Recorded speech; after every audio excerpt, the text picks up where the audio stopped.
Hello, good morning. Good morning, ma'am. Morning. Good morning, ma'am. Good morning, ma'am. Yes, good morning.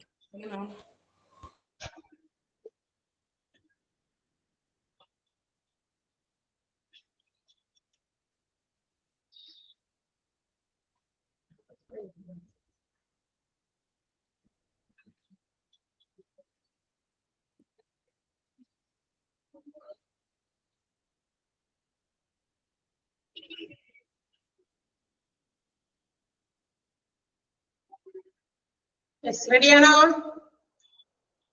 Yes, ma'am. Ready ആണ്.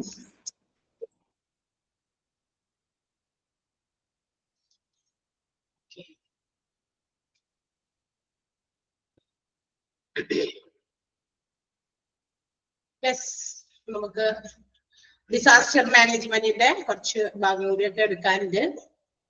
നോക്കാം.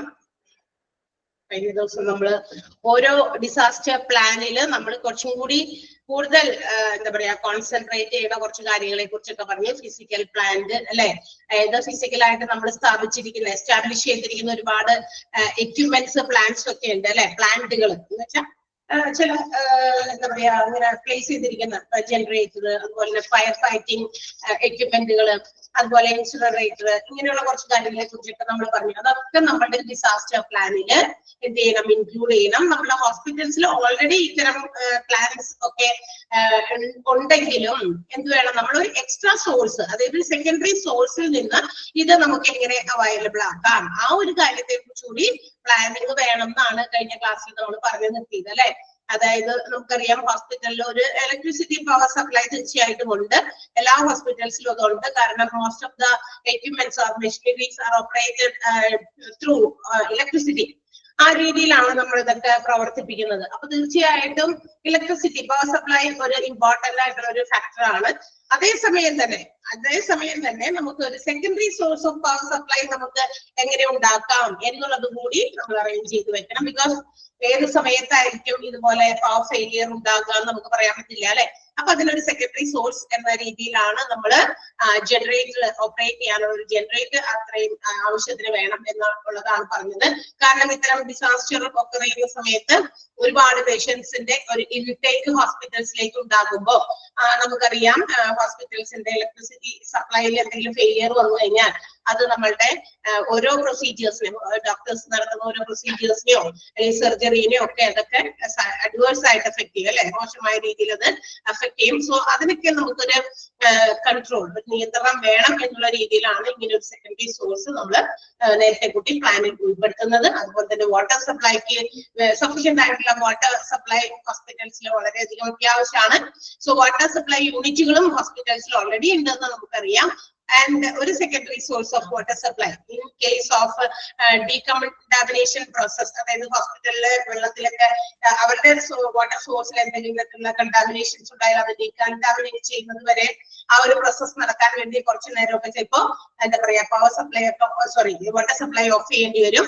അപ്പൊ അത്തരം സാഹചര്യങ്ങളിൽ അല്ലെങ്കിൽ water chlorinate ചെയ്യേണ്ടി വരും. അതിനൊക്കെ വേണ്ടി നമുക്കൊരു എക്സ്ട്രാ പ്ലാൻ കൂടി ഈ പറയുന്നതിനകത്ത് ഈ ഒരു ഇവന്റിൽ ഉൾപ്പെടുത്തേണ്ടത് അത്യാവശ്യമാണെന്ന് പറഞ്ഞു. പിന്നെ mechanical laundry working in hospitals, അത് ഓൾറെഡി ഹോസ്പിറ്റലിൽ ഉള്ളതാണ്.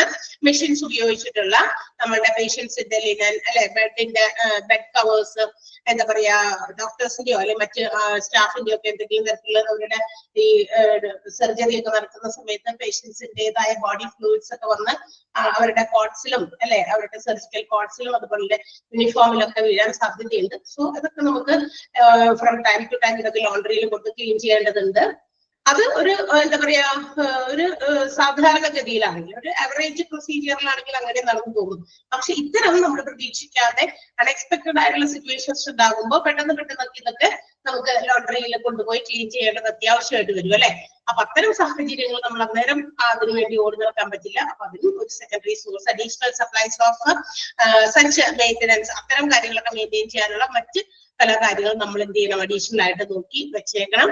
ആൻഡ് ഓൾസോ പേഴ്സണൽസ്, അതായത് അതിനു വേണ്ടിയിട്ട് അത്തരം കാര്യങ്ങൾ ചെയ്യാൻ വേണ്ടി ചില പേഴ്സണൽസിനെ ചില തൊഴിൽ വിഭാഗത്തെ കൂടി നമ്മൾ ആ ജോലി അസൈൻ ചെയ്തൊക്കെ കൊടുത്തിരിക്കണം. അത്തരം ആക്ടിവിറ്റീസ് ചെയ്യാൻ വേണ്ടിയിട്ട് അന്നേരമല്ല നമ്മൾ പോയി ഓടിപ്പോയി എടുക്കേണ്ടത്. ഇതൊക്കെ നമ്മൾ കഴിഞ്ഞ ദിവസം പറഞ്ഞതാണ്. ആൻഡ് ഫയർ ഫൈറ്റിംഗ് എക്യുപ്മെന്റും ഹോസ്പിറ്റൽസിൽ ഇന്ന് ഓൾറെഡി ഇൻസ്റ്റാൾ ചെയ്തിട്ടുണ്ട്. പക്ഷെ ഇത്തരം ഇവന്റുകൾ ഉണ്ടാകുമ്പോൾ additional fire fighting some solutions also have to be established. അതിന് വേണ്ടിയിട്ട് പ്ലാനിൽ ഉൾപ്പെടുത്തിയിരിക്കണം എന്ന് നമ്മൾ പറഞ്ഞു. പിന്നെ ഇൻസിനറേറ്ററിന്റെ കാര്യം പറഞ്ഞു. ഡിസ്പോസൽ ഓഫ് ഹോസ്പിറ്റൽ വേസ്റ്റ് നമ്മൾ ദഹിപ്പിച്ചൊക്കെ കളയുകയാണ് ചെയ്യുക അല്ലെ. അതും ഹോസ്പിറ്റൽസിൽ ഓൾറെഡി ഇന്ന് ഇൻസ്റ്റാൾ ചെയ്യുന്നുണ്ട് പല രീതിയിലും. പക്ഷെ എങ്കിലും അതും ഇതുപോലെ തന്നെ എക്സ്ട്രാ ഈ പറയുന്ന പോലെ വേസ്റ്റിന്റെയും ഒരു ക്വാണ്ടിറ്റി അത് കൂടും, ഇൻക്രീസ് ചെയ്യും ഇത്തരം ഡിസാസ്റ്ററിൽ. അപ്പൊ അതൊക്കെ നമുക്ക് എന്ത് ചെയ്യാനായിട്ട് ഇൻസിനറേറ്റ് ചെയ്യാനായിട്ടുള്ള ആ ഒരു എന്താ പറയാ ഫെസിലിറ്റി കൂടി നമ്മൾ നേരത്തെ കൂടി പ്ലാനിൽ ഉൾപ്പെടുത്തിയിരിക്കണം. അപ്പൊ ഈ പറയുന്ന എല്ലാ രീതികളിലും നമ്മൾ എന്ത് ചെയ്യണം, പ്ലാനിങ് വളരെ അത്യാവശ്യമാണ്. അപ്പൊ planning is the most important thing before occurring of disaster അല്ലെ. ഒരു ഡിസാസ്റ്റർ ഉണ്ടായി കഴിഞ്ഞിട്ടല്ല, അതിനേക്കാൾ മുമ്പ് നമ്മൾ ഫോർസീ ചെയ്യണം അല്ലെ. നേരത്തെ മുൻകൂട്ടി കണ്ട് വേണം ഈ പറയുന്ന കാര്യങ്ങളെല്ലാം തന്നെ അറേഞ്ച് ചെയ്യാനായിട്ട്. കെമിക്കൽ ഇൻസെക്ടിസൈഡ്സും, അതായത് കുറച്ച് കീടങ്ങളും മറ്റുമൊക്കെ പെരുകാനുള്ള സാധ്യതകൾ കൂടുതലാണ് ഇത്തരം ഡിസാസ്റ്ററിലൊക്കെ. കാരണം മരണങ്ങൾ വരെ സംഭവിച്ചു കഴിഞ്ഞാൽ അത് എന്താ പറയാ നമുക്ക് ബോഡീസ് ഒക്കെ മാറ്റുന്നത് വരെയൊക്കെ ചിലപ്പോൾ പെട്ടെന്നൊക്കെ ഇൻസെക്ട്സും മറ്റു കാര്യങ്ങളും പിന്നെ അതുപോലെ തന്നെ ഹൈജീനിറ്റിയൊക്കെ എന്താ പറയാ അഡ്വേഴ്സ് ആയിട്ട് എഫക്ട് ചെയ്യും. അപ്പൊ അത്തരം ഹൈജീൻ ഇതിലേക്ക് കൊണ്ടുവരാനും കെമിക്കൽസ് ഒക്കെ നമുക്ക് എന്ത് ചെയ്യണം, കൃത്യമായ സമയത്ത് അവൈലബിൾ ആയിരിക്കാം. ഇതൊക്കെയാണ് നമ്മൾ കഴിഞ്ഞ ക്ലാസ്സിൽ പറഞ്ഞത്. വായിച്ചു നോക്കിയല്ലോ, സിമ്പിൾ അല്ലേ വായിച്ചപ്പോ? എത്തിയോ എല്ലാവരും? കുറച്ചു പേരെ കാണുന്നുള്ളൂ ഇന്ന്, അതുകൊണ്ടാണ് ഞാൻ ഇത്രയും നേരം കുറച്ചു നേരം പഴയത് പറഞ്ഞുകൊണ്ടിരുന്നത്. അപ്പൊ ഇത്രയും ഉണ്ടാവുള്ളൂ എന്ന് തോന്നുന്നു. ഓൾറെഡി 10 minutes കഴിഞ്ഞു. ഓക്കെ, സോ നെക്സ്റ്റ് എന്താ നോക്കിയേ, ഇനി എമർജൻസി മോർച്ചറിയെ സംബന്ധിക്കുന്ന കാര്യമാണ്. ഇതും ഇതുപോലെ തന്നെ നമുക്കറിയാം, ഹോസ്പിറ്റൽ ഹാവ് മോർച്ചറി. ഒരു മോർച്ചറി എന്തായാലും ഹോസ്പിറ്റൽസിൽ ഉണ്ടാകും for disposing the dead bodies. നമുക്കറിയാം ഇതുപോലെ ഡെഡ് ബോഡീസ് ഒക്കെ ഹോസ്പിറ്റലിൽ കിടക്കുന്ന ആളുകൾ പെട്ടെന്നൊക്കെ മരിച്ചു പോയി കഴിഞ്ഞാൽ അവരെ എന്താ പറയാ ഐഡന്റിഫിക്കേഷൻ വേണ്ടിയിട്ടോ അല്ലെങ്കിൽ മറ്റേതെങ്കിലും തരത്തിലുള്ള പ്രൊസീജിയേഴ്സിന് വേണ്ടിയിട്ടോ may be transfer to the mortuary. നമുക്കറിയാം എന്തിനാ മോർച്ചറിയിലേക്ക് ഡെഡ് ബോഡീസ് വെക്കുന്നത്?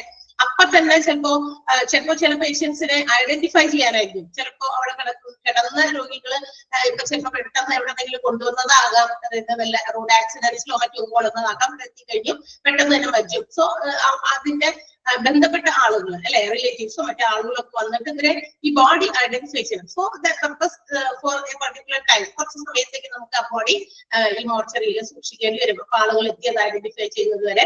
മറ്റേതെങ്കിലും ലീഗൽ പ്രൊസീജിയേഴ്സിന് വേണ്ടിയും ഡെഡ് ബോഡീസ് അതുപോലെ അങ്ങോട്ടേക്ക് ഷിഫ്റ്റ് ചെയ്യാറുണ്ട്. അതെല്ലാം ബന്ധുക്കളുടെ അഭിപ്രായ പ്രകാരം എന്ന് വെച്ചാൽ അവരുടെ ഡിസിഷൻ പ്രകാരവും എന്ത് ചെയ്യാറുണ്ട്, മോർച്ചറിയിൽ കുറച്ച് നേരമൊക്കെ സൂക്ഷിക്കാറുണ്ട്. ഇന്ന് ആളുകൾ കൺവീനിയൻസിന് വേണ്ടി ചിലപ്പോൾ പുറത്തൊക്കെ ജോലിക്കൊക്കെ പോയിരിക്കുന്ന ആളുകളൊക്കെ ആണെങ്കിൽ അവർ വരുന്നത് വരെ നമ്മുടെ വീടുകളിൽ അതിനുള്ള എന്താ പറയാ ഫെസിലിറ്റീസ് കുറവായതുകൊണ്ട് എന്ത് ചെയ്യുന്നു, ഇതുപോലെ മോർച്ചറിയിൽ സൂക്ഷിക്കും അല്ലെ. എന്നിട്ട് ആ ഒരു ഫ്യൂണറൽ സമയത്തൊക്കെയാണ് അത് തിരിച്ചു കൊണ്ടുവരിക. സോ എന്തായാലും ഇത്തരം കാര്യങ്ങൾക്കൊക്കെ വേണ്ടിയിട്ടാണ് നമുക്ക് അറിയാം ഹോസ്പിറ്റൽസിൽ ബോഡീസ് പ്രിസർവ് ചെയ്ത് വെക്കാനാണ് മോർച്ചറീസ് നമുക്കറിയാം. അപ്പോ സാധാരണ ഗതിയിൽ there will be a mortuary in hospitals അല്ലെ. ആൻഡ് പക്ഷേ to cater a large number of dead bodies due to disaster, ഇത്തരം ഡിസാസ്റ്റർ ഒക്കെ ചെയ്യുന്ന സമയത്ത് ചിലപ്പോൾ കൂടുതൽ നമ്പർ ഓഫ് ഡെഡ് ബോഡീസ് ചിലപ്പോൾ ഹോസ്പിറ്റൽസിലേക്ക് വരേണ്ടി വരും. അത്തരം സന്ദർഭങ്ങളിൽ എന്ത് ചെയ്യേണ്ടി വരും, ഹോസ്പിറ്റലിന്റെ മോർച്ചറി ചിലപ്പോ നമുക്ക് അതിന് വേണ്ടി ഉപയോഗിക്കാനായിട്ട് പറ്റില്ല. They have to establish some nearby buildings. അതായത് ഏതെങ്കിലും തരത്തിലുള്ള ഒഴിഞ്ഞു കിടക്കുന്ന വല്ല മുറികളോ അല്ലെങ്കിൽ ഒഴിഞ്ഞു കിടക്കുന്ന വെയർ ഹൗസ് എന്ന് പറഞ്ഞാൽ എന്താ, സ്റ്റോർ ചെയ്യുന്ന പല സാധനങ്ങളും സ്റ്റോർ ചെയ്ത് വെക്കുന്ന ബിൽഡിങ്സിനെയാണ് നമ്മൾ വെയർ ഹൗസ് എന്ന് വിളിക്കുക. അപ്പൊ അങ്ങനെയുള്ളത് അല്ലെങ്കിൽ ചില ഹാൾസ് അല്ലെങ്കിൽ മറ്റ് ഏതെങ്കിലും, അതായത് മറ്റ് ഒരു കാര്യത്തിന് വേണ്ടി ഉപയോഗിക്കാതെ നടക്കുന്ന ടെമ്പററി ആയിട്ടുള്ള വല്ല ബിൽഡിങ്സ് ഒക്കെ ഉണ്ടെങ്കിൽ അത്തരം എന്താ പറയാ റൂംസും അതുപോലെ ഹാൾസും അല്ലെങ്കിൽ buildings can be transferred to mortuaries ആയിട്ട് നമുക്ക് അതുപോലെ ഉപയോഗിക്കാനായിട്ട് പറ്റും. കാരണം ഇത്രയും അധികം ഡെഡ് ബോഡീസിന് നമുക്ക് സ്റ്റോർ ചെയ്യാൻ വേറെ ഹോസ്പിറ്റൽസിലെ ഡെഡ് ബോഡി മോർച്ചറീസ് ഉപയോഗിക്കാനായിട്ട് പറ്റില്ല. ഓക്കെ, അപ്പോ ഇതൊക്കെ ടെമ്പററി അല്ലെങ്കിൽ ഒരു എന്താ പറയാ താൽക്കാലികമായിട്ടുള്ള എമർജൻസി മോർച്ചറീസ് ആയിട്ട് നമുക്ക് അതിനെ ആ ഒരു പ്ലാനിൽ ഉൾപ്പെടുത്താൻ വേണ്ടിയിട്ട് ഉപയോഗിച്ചോളണം. മാത്രമല്ല ഇവർ പറയുന്നുണ്ട് ഇത് അവർ റെക്കമെൻഡ് ഹോസ്പിറ്റൽസിന്റെ ഈ പറയുന്ന എമർജൻസി മോർച്ചറി ആയിട്ട് നമുക്ക് ഹോസ്പിറ്റലിന്റെ മോർച്ചറിയെ ഉപയോഗിക്കരുത് എന്നാണ് റെക്കമെൻഡ് ചെയ്യുന്നത്. ബിക്കോസ് എന്താ, ഹോസ്പിറ്റലിൽ കിടക്കുന്ന രോഗികൾ പെട്ടെന്ന് മരിച്ചു പോകാനുള്ള അത്രയും സീരിയസ് ആയി കിടക്കുന്ന രോഗികൾ ഉണ്ടാകുമല്ലോ. പക്ഷെ അവിടെ മരിച്ചു കഴിഞ്ഞാൽ അതിനെ മാറ്റേണ്ടി വരും. അതുകൊണ്ട് ഹോസ്പിറ്റൽസിലെ ഈ മോർച്ചറീസ് കൂടുതലും നമ്മുടെ ഏറ്റവും എന്താ പറയാ കൂടുതൽ ചാൻസ് പറയുകയാണ് അവര് ഇത് ഉപയോഗിക്കാനായിട്ട് അവരെ റെക്കമെൻഡ് ചെയ്യുന്നില്ല എന്നാണ് പറയുന്നത്. ഓക്കെ, അങ്ങനെയാണ് the use of the hospital mortuary is not recommended എന്നാണ്. ഡിസാസ്റ്ററിൽ ഒക്കെ അറിയുമ്പോൾ അതിലുണ്ടാകുന്ന ഡെഡ് ബോഡീസ് കൂടുതൽ നേരവും ഇതുപോലെ നമുക്ക് ഇത്തരം ഹോസ്പിറ്റൽസിന്റെ മോർച്ചറി സൂക്ഷിക്കാനായിട്ട് ഉപയോഗിക്കരുത്. ഇതിനാണ് നമ്മൾ എക്സ്ട്രാ ഒരു പ്ലാനിൽ ഉൾപ്പെടുത്തുന്ന രീതിയിലുള്ള ബിൽഡിങ്സ്, വെയർ ഹൗസസ് അല്ലെങ്കിൽ ഹാൾസ് ഒക്കെ നമ്മൾ നേരത്തെ കൂടി കണ്ടുവയ്ക്കണം. ഓക്കെ, ആൻഡ് ഇപ്പൊ നമുക്കറിയാം ഒരു ഹോസ്പിറ്റലിലെ മോർച്ചറി ഒക്കെ ആകുമ്പോൾ അതിന് കൂടുതൽ സ്പേസ് ഒന്നുമില്ല, ഒരു വളരെ ലിമിറ്റഡ് സ്പേസ് ഒക്കെ ഉണ്ടാവുകയുള്ളൂ.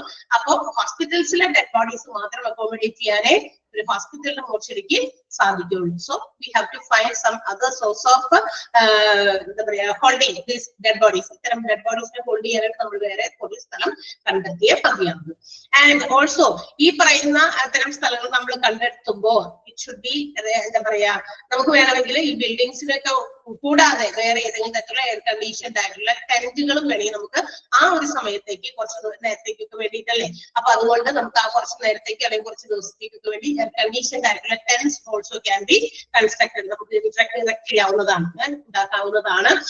എവിടെയൊക്കെ നമുക്ക് നിയറസ്റ്റ് പോസിബിൾ സ്ഥലങ്ങളൊക്കെ ഉപയോഗപ്പെടുത്തി അവിടെ ടെന്റുകൾ ഉണ്ടാക്കി which can hold A temperature of 4 to 6 degree to prevent the delay decomposition. അതായത് നമ്മളുടെ ഡീകമ്പോസിഷൻ കുറച്ച് ഡിലേ വരുത്താൻ വേണ്ടിയിട്ട് 4 to 6 ഡിഗ്രി വരെ എന്താ പറയാ ആ ഒരു ടെമ്പറേച്ചർ ഉൾപ്പെടുന്ന രീതിയിലാണ് എന്ത് ചെയ്യേണ്ടത്, ടെന്റുകൾ നമ്മൾ എയർ കണ്ടീഷൻ ചെയ്ത് നമുക്ക് ഡെഡ് ബോഡീസ് അവിടെ ആ കുറച്ച് സമയത്തേക്ക് നമുക്ക് എന്ത് ചെയ്യാം, സൂക്ഷിക്കാമെന്നാണ് പറഞ്ഞിരിക്കുന്നത്. ഓക്കെ, അപ്പൊ വെയർ ഹൗസുകൾ, ഹാളുകൾ ഇങ്ങനെയുള്ള കാര്യങ്ങളൊക്കെ നമ്മൾ ഉപയോഗപ്പെടുത്താം.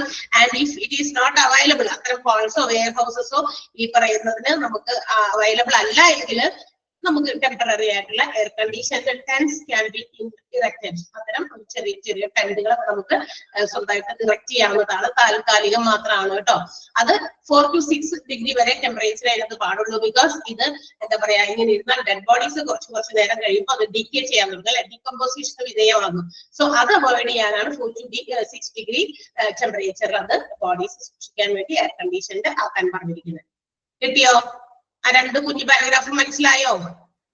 എന്തെങ്കിലും ഡൗട്ട് ഉണ്ടോ എന്ന് നോക്കാം, ഒന്ന് വേഗം വായിച്ചു നോക്കാം. രണ്ട് ചെറിയ പാരഗ്രാഫ് ആണ് നമ്മൾ പറഞ്ഞത് എമർജൻസി മോർച്ചറിയിൽ. ഒന്ന് ജസ്റ്റ് വായിച്ചു നോക്കിയേ.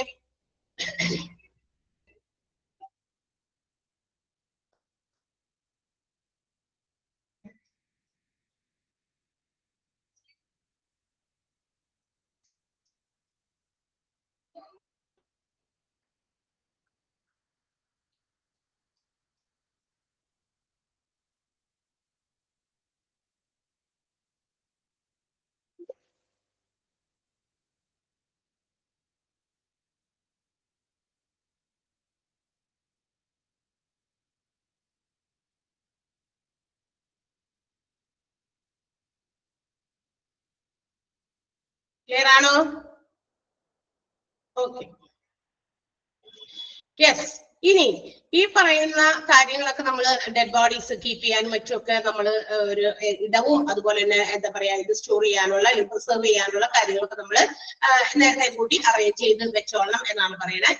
ആൻഡ് ഓൾസോ ഇതിനെല്ലാം പുറമെ A responsible person should be nominated or assigned. ഈ പറയുന്ന കാര്യങ്ങൾ, ചില കാര്യങ്ങളൊക്കെ ചെയ്യാൻ വേണ്ടിയിട്ട് ഒരു ഉത്തരവാദിത്തപ്പെട്ട ഒരു വ്യക്തിയെ ഈ പറയുന്ന കാര്യങ്ങളൊക്കെ ഓർഗനൈസ് ചെയ്യാനും സൂപ്പർവൈസ് ചെയ്യാനും നമുക്ക് ഈ ഡെഡ് ബോഡീസ് കൊണ്ടുവരുന്നതും ഡിസ്പോസ് ചെയ്യുന്നതും മാറ്റാനുള്ളതും അതുപോലെ തന്നെ ലീഗൽ ക്ലിയറൻസിനൊക്കെ വേണ്ടിയിട്ട് ചിലപ്പോഴൊക്കെ നമുക്ക് നിയമപരമായ ചില കാര്യങ്ങൾക്കൊക്കെ ക്ലിയറൻസ് വേണ്ടി വരും. എന്താ പറയാ, ചില എന്താ പറയാ പിന്നീട് ഏത് രീതിയിൽ വെച്ചാൽ പിന്നീട് കാര്യങ്ങളൊക്കെ എന്തെങ്കിലും ചെറിയ കാര്യം വെച്ച് കുത്തിപ്പൊക്കിയൊക്കെ കൊണ്ടുവരാൻ സാധ്യതകളുണ്ട്, അല്ലെ. അപ്പൊ അങ്ങനെയുള്ള ലീഗൽ പ്രൊസീജിയേഴ്സിനെയൊക്കെ മറികടക്കണമെങ്കിൽ legal procedure clearance from the police is available.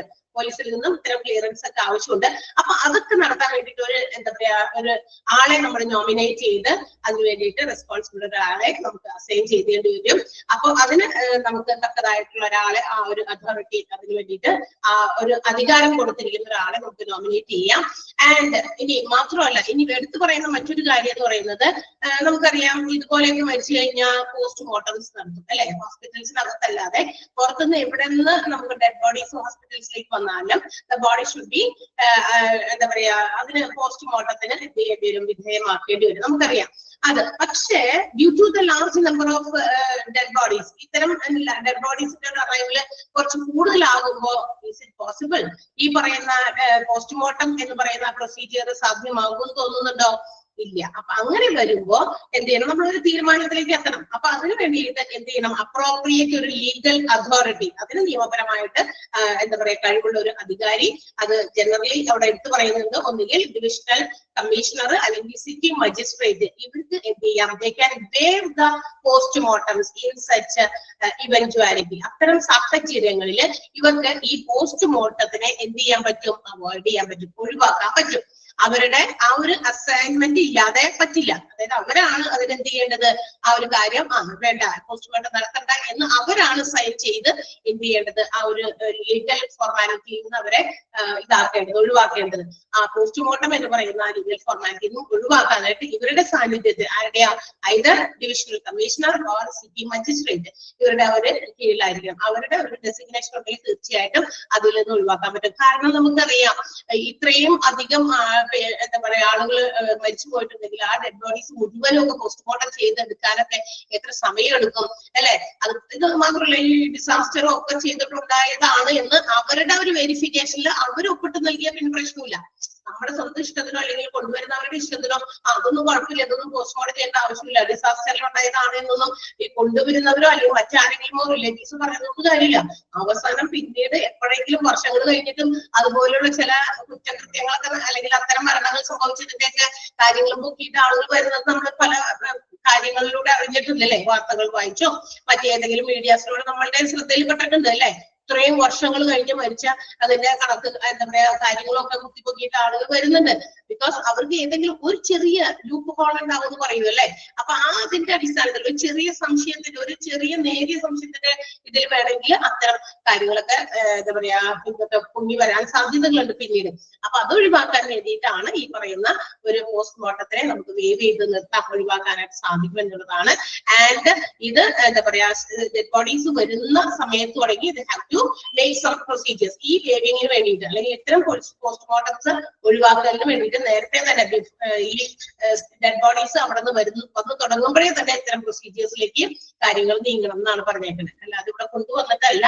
അപ്പൊ ഇതൊക്കെ നമുക്ക് ഇങ്ങനെ ചെയ്യാം എന്നുള്ള രീതിയിൽ ആ ഒരു ഡിസിഷനിലേക്ക് എത്തുന്നതിന് അവര് ഡെഡ് ബോഡീസ് അവിടെ നിന്ന് അറൈവ് ചെയ്ത് തെളിയുമ്പോഴേ എന്ത് ചെയ്തോളണം, അത് ആ പ്രൊസീജിയേഴ്സ് നടത്തണം. അല്ലെങ്കിൽ അതും സമയം കുറെ ടൈം കൺസ്യൂമിങ് ആയി പോകുമെന്നാണ് പറയാം. ഓക്കെ. അപ്പോ ഒരു legal responsible person for supervising and organising the disposal of dead bodies have to be made. തീർച്ചയായിട്ടും ഇതെല്ലാം ചെയ്യാൻ ഉത്തരവാദിത്തപ്പെട്ട ഒരാളെ ഉൾപ്പെടുത്തണം നമ്മള്. അതുപോലെ തന്നെ ഡെഡ് ബോഡീസ് പോലീസിൽ നിന്നൊക്കെ ക്ലിയറൻസ് ചെയ്തെടുക്കാനൊക്കെ നോമിനേറ്റ് ചെയ്തിരിക്കുന്ന ഒരു പേഴ്സൺ ആയിരിക്കണം. അത് മാത്രമല്ല പോസ്റ്റ്മോർട്ടംസ് ആർ ഇമ്പോസിബിൾ അല്ലെ, due to a large number of dead bodies arriving to the hospital. പോസ്റ്റ്മോർട്ടത്തിന് വേണ്ടിയിട്ട് വിധേയമായി ഒരുപാട് ഡെഡ് ബോഡീസ് ഡിസാസ്റ്ററിൽ ഹോസ്പിറ്റൽസിലേക്ക് അറൈവ് ചെയ്ത് കഴിഞ്ഞാൽ അത് അത്ര എളുപ്പമുള്ള കാര്യമില്ല, ഇമ്പോസിബിൾ, അസാധ്യമായ കാര്യമാണ്.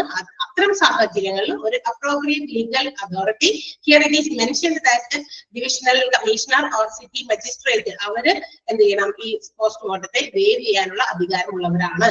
സോ അവരുടെ അസൈൻമെന്റോട് കൂടി എന്ത് ചെയ്യാം, അത്തരം കാര്യങ്ങൾ മാറ്റിവെക്കാവുന്നതാണെന്നാണ് പറയുന്നത്.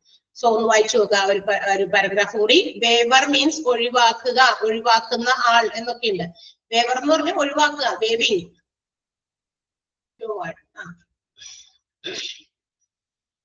അവർക്കാണ് അധികാരം, ലീഗൽ ആയിട്ടുള്ള അധികാരം കൊടുത്തിരിക്കുന്നത് divisional commissioner or city magistrate ആണ്.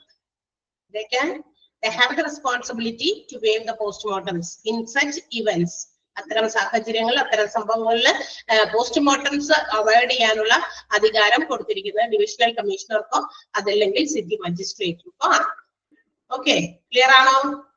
മനസ്സിലായോ സെന്റൻസ്? ഓ യെസ്. നെക്സ്റ്റ് ഒന്ന് വേഗം വായിച്ചു നോക്കാം.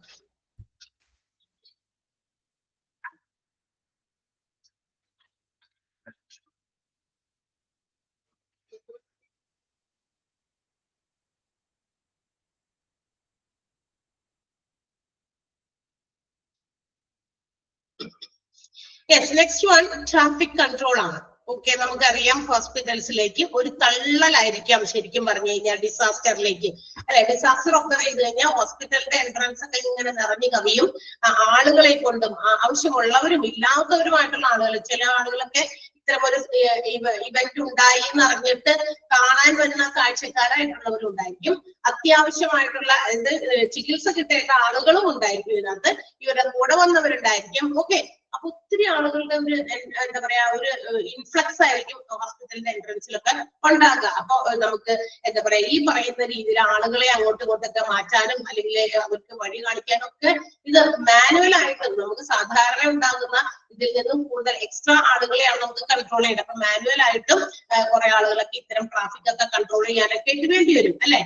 മാനുവൽ ആയിട്ട് കൺട്രോൾ ചെയ്യാനായിട്ട് വേണ്ടി. അപ്പൊ traffic control chart should be available. അതായത് ഇതിന് വേണ്ടിയിട്ട് ട്രാഫിക് ഒക്കെ കൺട്രോൾ ചെയ്യാൻ വേണ്ടിയിട്ടുള്ള ഒരു ചാർട്ട് നമ്മൾ എന്ത് ചെയ്യണം, അത് എന്തായാലും നേരത്തെ കൂട്ടി ഉണ്ടാക്കി വെക്കണം. അതായത് പേഷ്യൻസ് ഇന്റേണൽ, അതായത് ഇങ്ങനെ ഹോസ്പിറ്റലിന്റെ അകത്തേക്ക് പല സ്ഥലത്തേക്ക് ഒക്കെ കൊണ്ടുപോകാനായിട്ട്, ഓപ്പറേഷൻ തിയേറ്ററിലേക്ക് കൊണ്ടുപോകാനായിരിക്കാം, റേഡിയോളജി വിഭാഗത്തിലേക്ക് കൊണ്ടുപോകാനായിരിക്കാം, ICUലേക്ക് കൊണ്ടുപോകാനായിരിക്കാം, അല്ലെങ്കിൽ പേഷ്യൻസിനെ വാർഡിലേക്ക് ഷിഫ്റ്റ് ചെയ്യാനായിരിക്കാം. ഈ പറയുന്ന ഇടങ്ങളിലൊക്കെ ഓരോ ആളുകൾക്ക് എന്താ പറയാ ആരൊക്കെയാണ് അവരെയൊക്കെ അങ്ങോട്ടേക്ക് ഇങ്ങോട്ടേക്കൊക്കെ കൊണ്ടുപോകേണ്ടത്, അല്ലെങ്കിൽ ഇന്ന സ്ഥലത്തേക്ക് കൊണ്ടുപോകേണ്ടത് എങ്ങനെയാണ്, അങ്ങനെയൊക്കെ അതിന് വേണ്ടിയിട്ട് ഇതെല്ലാം കൺട്രോൾ ചെയ്യാനായിട്ട് ഒരു traffic control chart should be maintained എന്നാണ് പറഞ്ഞേക്കണേ. അപ്പൊ ഓരോരുത്തർക്ക് ആ രീതിയിൽ ഓരോ സ്ഥലത്തേക്ക് ഇപ്പൊ റേഡിയോളജി വിഭാഗത്തിലേക്ക് കൊണ്ടുപോകാൻ അവിടുത്തെ കാര്യങ്ങളൊക്കെ കൺട്രോൾ ചെയ്യാൻ, അവിടുത്തെ ട്രാഫിക് ഒക്കെ എന്താ പറയാ തിക്കിൽ കൂടലോ അല്ലെങ്കിൽ തിരക്കോ ഒഴിവാക്കാൻ വേണ്ടിയിട്ട് അവിടെയൊക്കെ ഓരോ ആളുകളെ അസൈൻ ചെയ്തൊക്കെ കൊടുത്തു കഴിഞ്ഞാൽ തീർച്ചയായിട്ടും അതൊക്കെ കൺട്രോളബിൾ ആണ്. അപ്പൊ അതിന് വേണ്ടിയിട്ട് ഒരു ട്രാഫിക് കൺട്രോൾ ചാർട്ട് നേരത്തെ കൂട്ടി ആ സമയത്തൊക്കെ പെട്ടെന്ന് ഉണ്ടാക്കിയെടുക്കണം എന്നാണ് പറയാ. അതുപോലെ മാൻഡ് ആയിട്ടുള്ള ഒരു ട്രാഫിക് കൺട്രോൾ ആണ് അവിടെ കൂടുതൽ നടക്കുകയുള്ളൂ. ആളുകളൊക്കെ ഇങ്ങനെ നിന്നിട്ടോ അല്ലെങ്കിൽ അങ്ങോട്ട് കടത്തിവിടാതെയോ ഒക്കെ നമുക്ക് ആവശ്യം വേണ്ടവരെയാണ് കടത്തിവിടേണ്ടത്. ട്രീറ്റ്മെന്റ് ആവശ്യമുള്ളവരെ കൊണ്ടുപോകണം. അല്ലെങ്കിൽ അങ്ങനെ കൊണ്ടുപോകുന്ന സമയത്ത് മറ്റാളുകളുടെ ആരുടെയെങ്കിലും ഒക്കെ ചിലപ്പോൾ ചെറിയ ഹെൽപ്പ് ഒക്കെ വേണ്ടി വരും. അങ്ങനെയുള്ളവരെ മാത്രമൊക്കെ, അല്ലാതെ വെറുതെ ചില ആളുകൾ ഇങ്ങനെ വെറുതെ കാണാനൊക്കെ, ഇപ്പൊ നമ്മൾ ഈ പോലുള്ള ഡിസാസ്റ്റർ തീർച്ചയായിട്ടും അവിടേക്കൊക്കെ ആളുകൾ ഇങ്ങനെ ഒഴുകി വരും. ഞാൻ നേരത്തെ പറഞ്ഞിട്ടുണ്ട് നിങ്ങളോട്, ഇവിടെയൊക്കെ വെള്ളപ്പൊക്കമൊക്കെ ഉണ്ടായി കഴിഞ്ഞാൽ ഒത്തിരി സ്ഥലത്ത് നിന്ന് ആളുകൾ പല എത്താനൊന്നും പറ്റില്ലായിരുന്നു. അതായത് എല്ലാ മാർഗത്തിലും വെള്ളം നിറഞ്ഞെടുക്കാം. പിന്നെ ഏത് മാർഗത്തിലേക്ക് കൂടെയൊക്കെ വന്നതെന്ന് ചോദിച്ചു കഴിഞ്ഞാൽ അന്നേരം നമുക്ക് പറയാൻ പറ്റില്ല. ആളുകൾക്കോ അല്ലെങ്കിൽ മറ്റുള്ളവർക്കോ വരാനോ അല്ലെങ്കിൽ ഇപ്പൊ എന്താ പറയാ നമ്മുടെ അതോറിറ്റീസിന്, ഗവൺമെന്റ് അതോറിറ്റീസിനൊക്കെ കാണാനോ ഒക്കെ വേണ്ടിയിട്ടാണെങ്കിൽ അവർ വന്നത് ഹെലികോപ്റ്ററിലാണ്. കാരണം റോഡ് മാർഗം ഒന്നും എത്താൻ വേണ്ടി യാതൊരു മാർഗവും ഉണ്ടായിരുന്നില്ല. എല്ലാ വഴിയിലും വെള്ളം കൊണ്ട് ബ്ലോക്ക് ചെയ്തിരിക്കുകയാണ്. പിന്നെ നമ്മൾക്കാണെങ്കിലും ഇതിൽ നിന്നും പുറത്തേക്ക് പോകാനും പറ്റുന്നില്ല എല്ലാ സ്ഥലത്തും. പിന്നെ ഒരു വഴി മാത്രമുള്ളൂ. അപ്പോഴെന്ത് പറ്റും, ആ വഴി കൂടി എല്ലാവരും കൂടി വണ്ടി വാഹനമൊക്കെ പിടിച്ച് ആളുകൾ പോയി കഴിയുമ്പോൾ എന്ത് പറ്റും, അവിടെയും ഭയങ്കര തിരക്കുമായിട്ട് റോഡ് ബ്ലോക്ക് ചെയ്യും, അല്ലെ? അപ്പൊ അങ്ങനത്തെ ബുദ്ധിമുട്ടുകളൊക്കെ ഉണ്ടാകും. അപ്പൊ അത്തരം ട്രാഫിക്കിനെയൊക്കെ നമുക്ക് എന്താ പറയാ കൺട്രോൾ ചെയ്യേണ്ട സമയത്ത് അവിടെ ചിലപ്പോൾ ട്രാഫിക് പോലീസ് മാത്രം വന്നിട്ട് കാര്യമില്ല, അല്ലെങ്കിൽ മറ്റേതെങ്കിലും തരത്തിലുള്ള സാധനങ്ങൾ കൊണ്ടുവന്ന് വെച്ചിട്ടൊന്നും പറ്റില്ല. അപ്പൊ മാനുവൽ ആയിട്ട് മനുഷ്യന്മാർ തന്നെ നിന്ന് സ്വയമായിട്ട് ഈ പറയുന്ന രീതിയിൽ നിയന്ത്രിക്കേണ്ടി വരും, അല്ലെ? അപ്പൊ അതുപോലെയാണ് ഹോസ്പിറ്റൽസിലും ഇത്തരം ഇൻഫ്ലക്സ് ഓഫ് കാഷ്വാലിറ്റീസ് ഉണ്ടാകുമ്പോൾ അവിടെയൊക്കെ റേഡിയോളജിയിലേക്കോ ഏത് ഡിപ്പാർട്ട്മെന്റിലേക്കാണോ ആളുകളെ കൊണ്ടുപോകേണ്ടത് അത്തരം ആ ഡിപ്പാർട്ട്മെന്റുകളുടെ അവിടെയൊക്കെ നമുക്ക് കൂടുതൽ ആളുകളെ ട്രാഫിക് കൺട്രോൾ ചെയ്യാനായിട്ടൊക്കെ അസൈൻ ചെയ്യേണ്ടി വരും. ആൻഡ് മാത്രമല്ല നമ്മൾ ഇവിടെ പറയുന്നത് എന്താണ് കേട്ടോ, a large number of onlookers, idling public, relatives, family members എന്നൊക്കെ എടുത്ത് പറയുന്നുണ്ട്. ഞാൻ നേരത്തെ പറഞ്ഞ കാര്യം തന്നെ, ആര് വെറുതെ ഈ കാഴ്ച കാണാൻ വരുന്നവര്, ഓൺ ലുക്കേഴ്സ് എന്ന് പറഞ്ഞാൽ എത്തിത്തോണ്ടക്കാരൊക്കെ, പിന്നെ അതുപോലെ തന്നെ വെറുതെ ഒരു ആവശ്യവുമില്ലാത്ത ഐഡ്ലിംഗ് പബ്ലിക്, നമ്മളെ കൊണ്ട് വലിയ കാര്യം നമ്മൾ ചെയ്യാനില്ല ഹോസ്പിറ്റലിനകത്ത്, എന്നാലും അതിനകത്തോട്ട് ഇടിച്ചു കയറും, അല്ലെ? കാണുക എന്നുള്ള റിലേറ്റീവ്സ് ഉണ്ട്, ഫാമിലി മെമ്പേഴ്സ്, അവർക്ക് പിന്നെ അവരുടെ എന്താ പറയാ കൂടപ്പുറപ്പുകളൊക്കെ ഈ പറയുന്ന ഡിസാസ്റ്ററിൽ പെട്ടവരുണ്ടെങ്കിൽ അവരെ കാണാനായിരിക്കാം. അത് ഓക്കെ. ആൻഡ് ഇവരെല്ലാവരും ഹ്യൂജ് ക്രൗഡ്, തീർച്ചയായിട്ടും വലിയ ഒരു തിക്കും തിരക്കും ഒക്കെ ആ സമയത്ത് ഉണ്ടാകാൻ സാധ്യതയുണ്ട്. അപ്പൊ ഇതൊക്കെ ഒഴിവാക്കാനും അല്ലെങ്കിൽ ഇതിനെയൊക്കെ കൺട്രോൾ ചെയ്യാനാണ് ട്രാഫിക് കൺട്രോൾ ഹോസ്പിറ്റൽസിൽ ഡിസാസ്റ്റർ മാനേജ്മെന്റിൽ വേണമെന്ന് പറയുന്നത്. ക്ലിയർ ആണോ? ക്ലിയർ ആയോ? ആ ഒരു സെന്റൻസും അടുത്ത അതിന് മുന്നത്തെ കുഞ്ഞി പാരഗ്രാഫും. And also to avoid uncontrolled entry. ഇതുപോലെയുള്ള നിയന്ത്രണാതീതമായിട്ടുള്ള ഈ ആളുകളുടെ ഈ കയറ്റമൊക്കെ നമുക്ക് എന്താ പറയാ കൺട്രോൾ ചെയ്യാനും അല്ലെങ്കിൽ അതിനെയൊക്കെ അവോയ്ഡ് ചെയ്യാനും മാത്രമല്ല, ഇത് അവോയ്ഡ് ചെയ്യുന്നതിലൂടെ they can avoid more chaos എന്ന് വെച്ചാൽ ഒരുപാട് പ്രശ്നങ്ങൾ ഉണ്ടാക്കാൻ പറ്റും. ഇതുപോലെ തള്ളിക്കയറി കഴിഞ്ഞാൽ കൂടുതൽ ആളുകൾ എന്താ പറയാ പേടിച്ച് പാനിക് ആകും. അതുകൊണ്ടുണ്ടാകുന്ന ബുദ്ധിമുട്ടുകൾ, പിന്നെ വേറെ പേഷ്യൻസിന് നമുക്ക് ശരിയായ രീതിയിൽ ആളുകളെ ഈ പേഷ്യന്റ് ആയിട്ടുള്ളവരെ ചികിത്സാ സ്ഥലത്തേക്ക് എത്തിക്കാനുള്ള ബുദ്ധിമുട്ട് വരും. ഒത്തിരി പ്രശ്നങ്ങൾ അവിടെ ഉണ്ടാകും. അപ്പൊ ഇതിനൊക്കെ ഒഴിവാക്കാനായിട്ട് ഈ പറയുന്ന എൻട്രിയും എക്സിറ്റും ഒക്കെ ക്ലിയർ ചെയ്ത് പേഷ്യൻസിനെ ആവശ്യത്തിന് എവിടേക്കാണോ എത്തിക്കേണ്ടത് അവിടേക്ക് എത്തിക്കാം. ആൻഡ് ആവശ്യം വേണ്ടവരെ മാത്രം, അതായത് ചിലപ്പോൾ ചില ലീഗൽ അതോറിറ്റീസിനെ പോലീസിനൊക്കെ ചിലപ്പോൾ കടത്തി വരും. അതുപോലെ ചില എസെൻഷ്യൽ ആയിട്ടുള്ള ആവശ്യം വേണ്ട ആളുകളെ തൊഴിലാളികളൊക്കെയാണ് ഹോസ്പിറ്റലിന്റെ അകത്തോട്ട് കയറ്റി വിടേണ്ടി വരിക. ഹോസ്പിറ്റലിലെ കാഷ്വാലിറ്റി നമുക്ക് അവോയ്ഡ് ചെയ്യാൻ പറ്റുക, അവിടുത്തെ ആളുകളെ കയറ്റി വിടേണ്ടി വരും. പോലീസ് അതുപോലെ തന്നെ ആശ്വാസ പ്രവർത്തകരൊക്കെ ഉണ്ടായിരിക്കും, അല്ലെ, ദുരിതാശ്വാസ പ്രവർത്തകരായിട്ടുള്ള ആളുകളൊക്കെ ഉണ്ടായിരിക്കും. അവരെയൊന്നും നമുക്ക് അവോയ്ഡ് ചെയ്യാൻ പറ്റില്ല. അവരെയൊക്കെ നമ്മൾ അകത്തേക്ക് കടത്തിവിടുകയും മറ്റ് അനാവശ്യമായിട്ടുള്ള ആളുകളെയൊക്കെ നമുക്ക് അവോയ്ഡ് ചെയ്യുകയൊക്കെ ചെയ്യണം. എന്നാൽ മാത്രമാണ് we can avoid chaos during disaster ഉണ്ടാകുന്ന പല പ്രശ്നങ്ങൾ നമുക്ക് ഒഴിവാക്കാനായിട്ട് ഇത്തരം കാര്യങ്ങൾ സഹായിക്കുന്നതാണ് പറയാം. ഓക്കെ, ഒന്ന് വായിച്ചു നോക്കുക. ട്രാഫിക് കൺട്രോൾ എന്ന് പറയുന്നത് ഒന്ന് വേഗം വായിച്ചു നോക്കുക കേട്ടോ.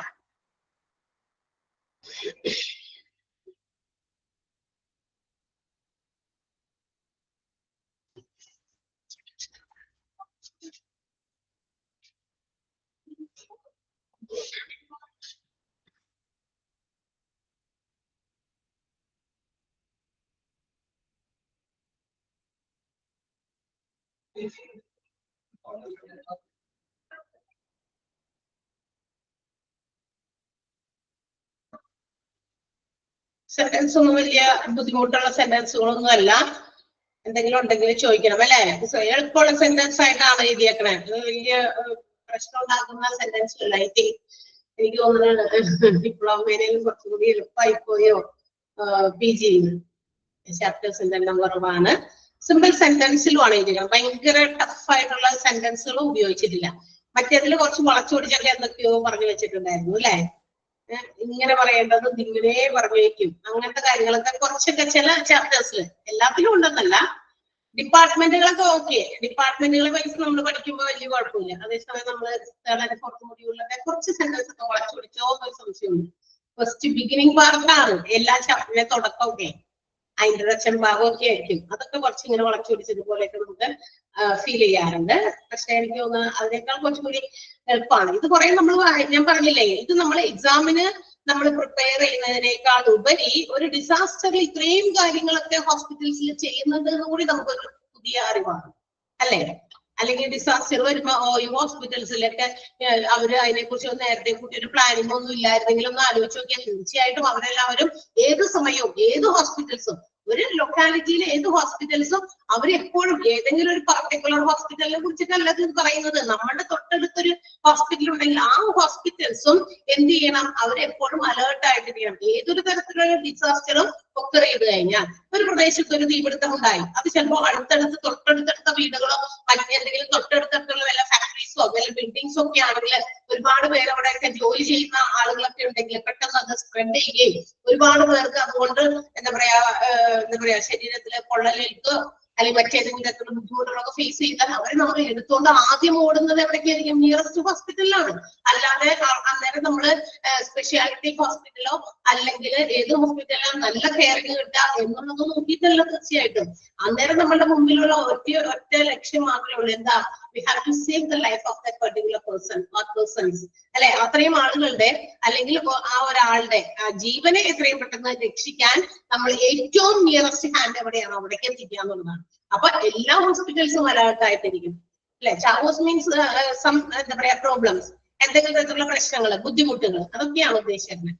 ബുദ്ധിമുട്ടുകളും പ്രശ്നങ്ങളും ഒഴിവാക്കാനായിട്ട് നമ്മൾ ഈ പറയുന്ന എല്ലാ കാര്യങ്ങളും കൃത്യമായിട്ട് ട്രാഫിക് ഒക്കെ കൺട്രോൾ ചെയ്യണം. അൺനെസസറി ആയിട്ടുള്ള ആവശ്യമില്ലാത്ത ആളുകളൊക്കെ ഇതിനകത്തേക്ക് തള്ളി കയറുമ്പോൾ കൂടുതൽ നമുക്കറിയാലോ ഒരു ഹോസ്പിറ്റലിന്റെ ഏരിയ, പ്രെമിസസ്, ചുറ്റുവട്ടം എത്രത്തോളം ആളുകളെ എന്താ പറയാ കണ്ട ഇപ്പൊ എത്രത്തോളം ആളുകളെ എന്താ പറയാ ഹോൾഡ് ചെയ്യാൻ പറ്റും ഒരു ഹോസ്പിറ്റലിന്റെ കോമ്പൗണ്ടിൽ പ്രമിസസിൽ നമുക്കറിയാം. അന്നേരം ഇതുപോലെ എന്താ പറയാ പേഷ്യൻസിനെയാണ് കൊണ്ടുവരുന്നത്. ആ പേഷ്യൻസിനെ കൊണ്ടുവരാൻ ഹെൽപ്പ് ചെയ്യുന്ന കുറെ പേഴ്സണൽസ്, അതായത് ജോലിക്കാര്, അതുപോലെ തന്നെ മറ്റ് പോലീസും മറ്റ് കാഷ്വാലിറ്റി പ്രവർത്തകരും ഒക്കെ ഉണ്ടെങ്കിൽ അവരൊക്കെ ഓക്കെ. അതല്ലാതെ പിന്നെ കുറെ ആൾക്കാർക്ക് കാഴ്ചക്കാരുണ്ട്. അങ്ങനെ അവർ എടുത്തു പറഞ്ഞേക്കണം ഓൺ ലുക്കേഴ്സ്, ഐഡ്ലിംഗ് പബ്ലിക് എന്ന് പറഞ്ഞാൽ വെറുതെ ആളുകൾ എന്താ പറയാ തിക്ക് നിരക്കം കൂട്ടാൻ വേണ്ടിയിട്ട് മാത്രം.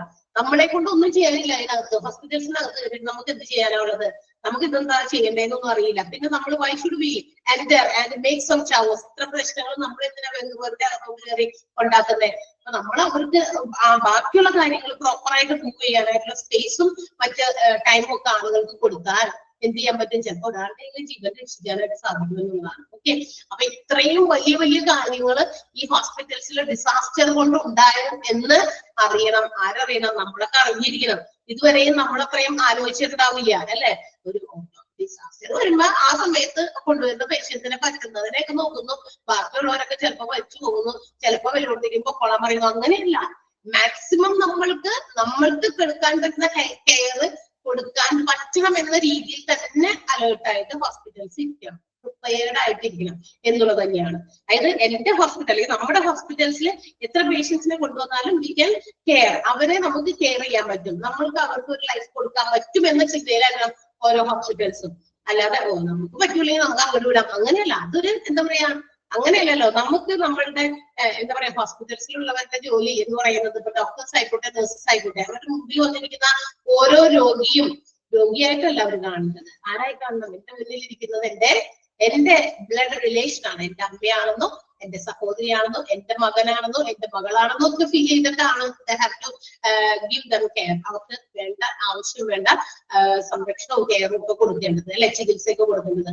സ്വന്തം എന്ന് വിചാരിക്കുമ്പോൾ എന്ത് ചെയ്യാൻ പറ്റുള്ളൂ? നമുക്ക് അത്രയും നല്ല രീതിയിലുള്ള കെയർ കൊടുക്കാൻ പറ്റുള്ളൂ. എന്റെ കാര്യമല്ലല്ലോ എന്ന് വിചാരിച്ചാൽ എന്ത് പറ്റും? എനിക്ക് മതി, ഇത് ഞാൻ എന്നെ കൊണ്ട് പറ്റുന്നത് ചെയ്തു, അല്ലാതെ ഇനി എനിക്കൊന്നും ചെയ്യാല്ല. ആ രീതിയിലല്ലല്ലോ. അങ്ങനെ ആയിരിക്കണം അവരുടെ എയിം എന്ന് പറയുന്നത്. നമ്മളുടെ ഇത് ഹോസ്പിറ്റലിൽ വർക്ക് ചെയ്യുന്ന എല്ലാവരും, ഈച്ച് ആൻഡ് എവരി നഴ്സസ്, അതുപോലെ ഡോക്ടേഴ്സ്, നഴ്സിംഗ് കെയർ കൊടുക്കുന്ന ആളുകളെല്ലാം, എന്റെ അല്ലെങ്കിൽ എന്റെ സഹോദരൻ, സഹോദരി, മക്കൾ, അല്ലെങ്കിൽ ഹസ്ബൻഡ്, അവരെയൊക്കെ നമ്മൾ എങ്ങനെ നോക്കും? അവർക്ക് എന്തെങ്കിലും ഒരു ചെറിയ ഒരു ഇത് വന്നാൽ പോലും നമുക്ക് ഫീൽ ചെയ്യും അല്ലെ? അവരെങ്ങനെയെങ്കിലും അത് മാറ്റിയെടുക്കണം എന്നായിരിക്കും നമ്മളുടെ ചിന്തയും. പിന്നെയുള്ള ഓരോ നിമിഷവും നമ്മൾ ചിന്തിച്ചുകൊണ്ടിരിക്കാം.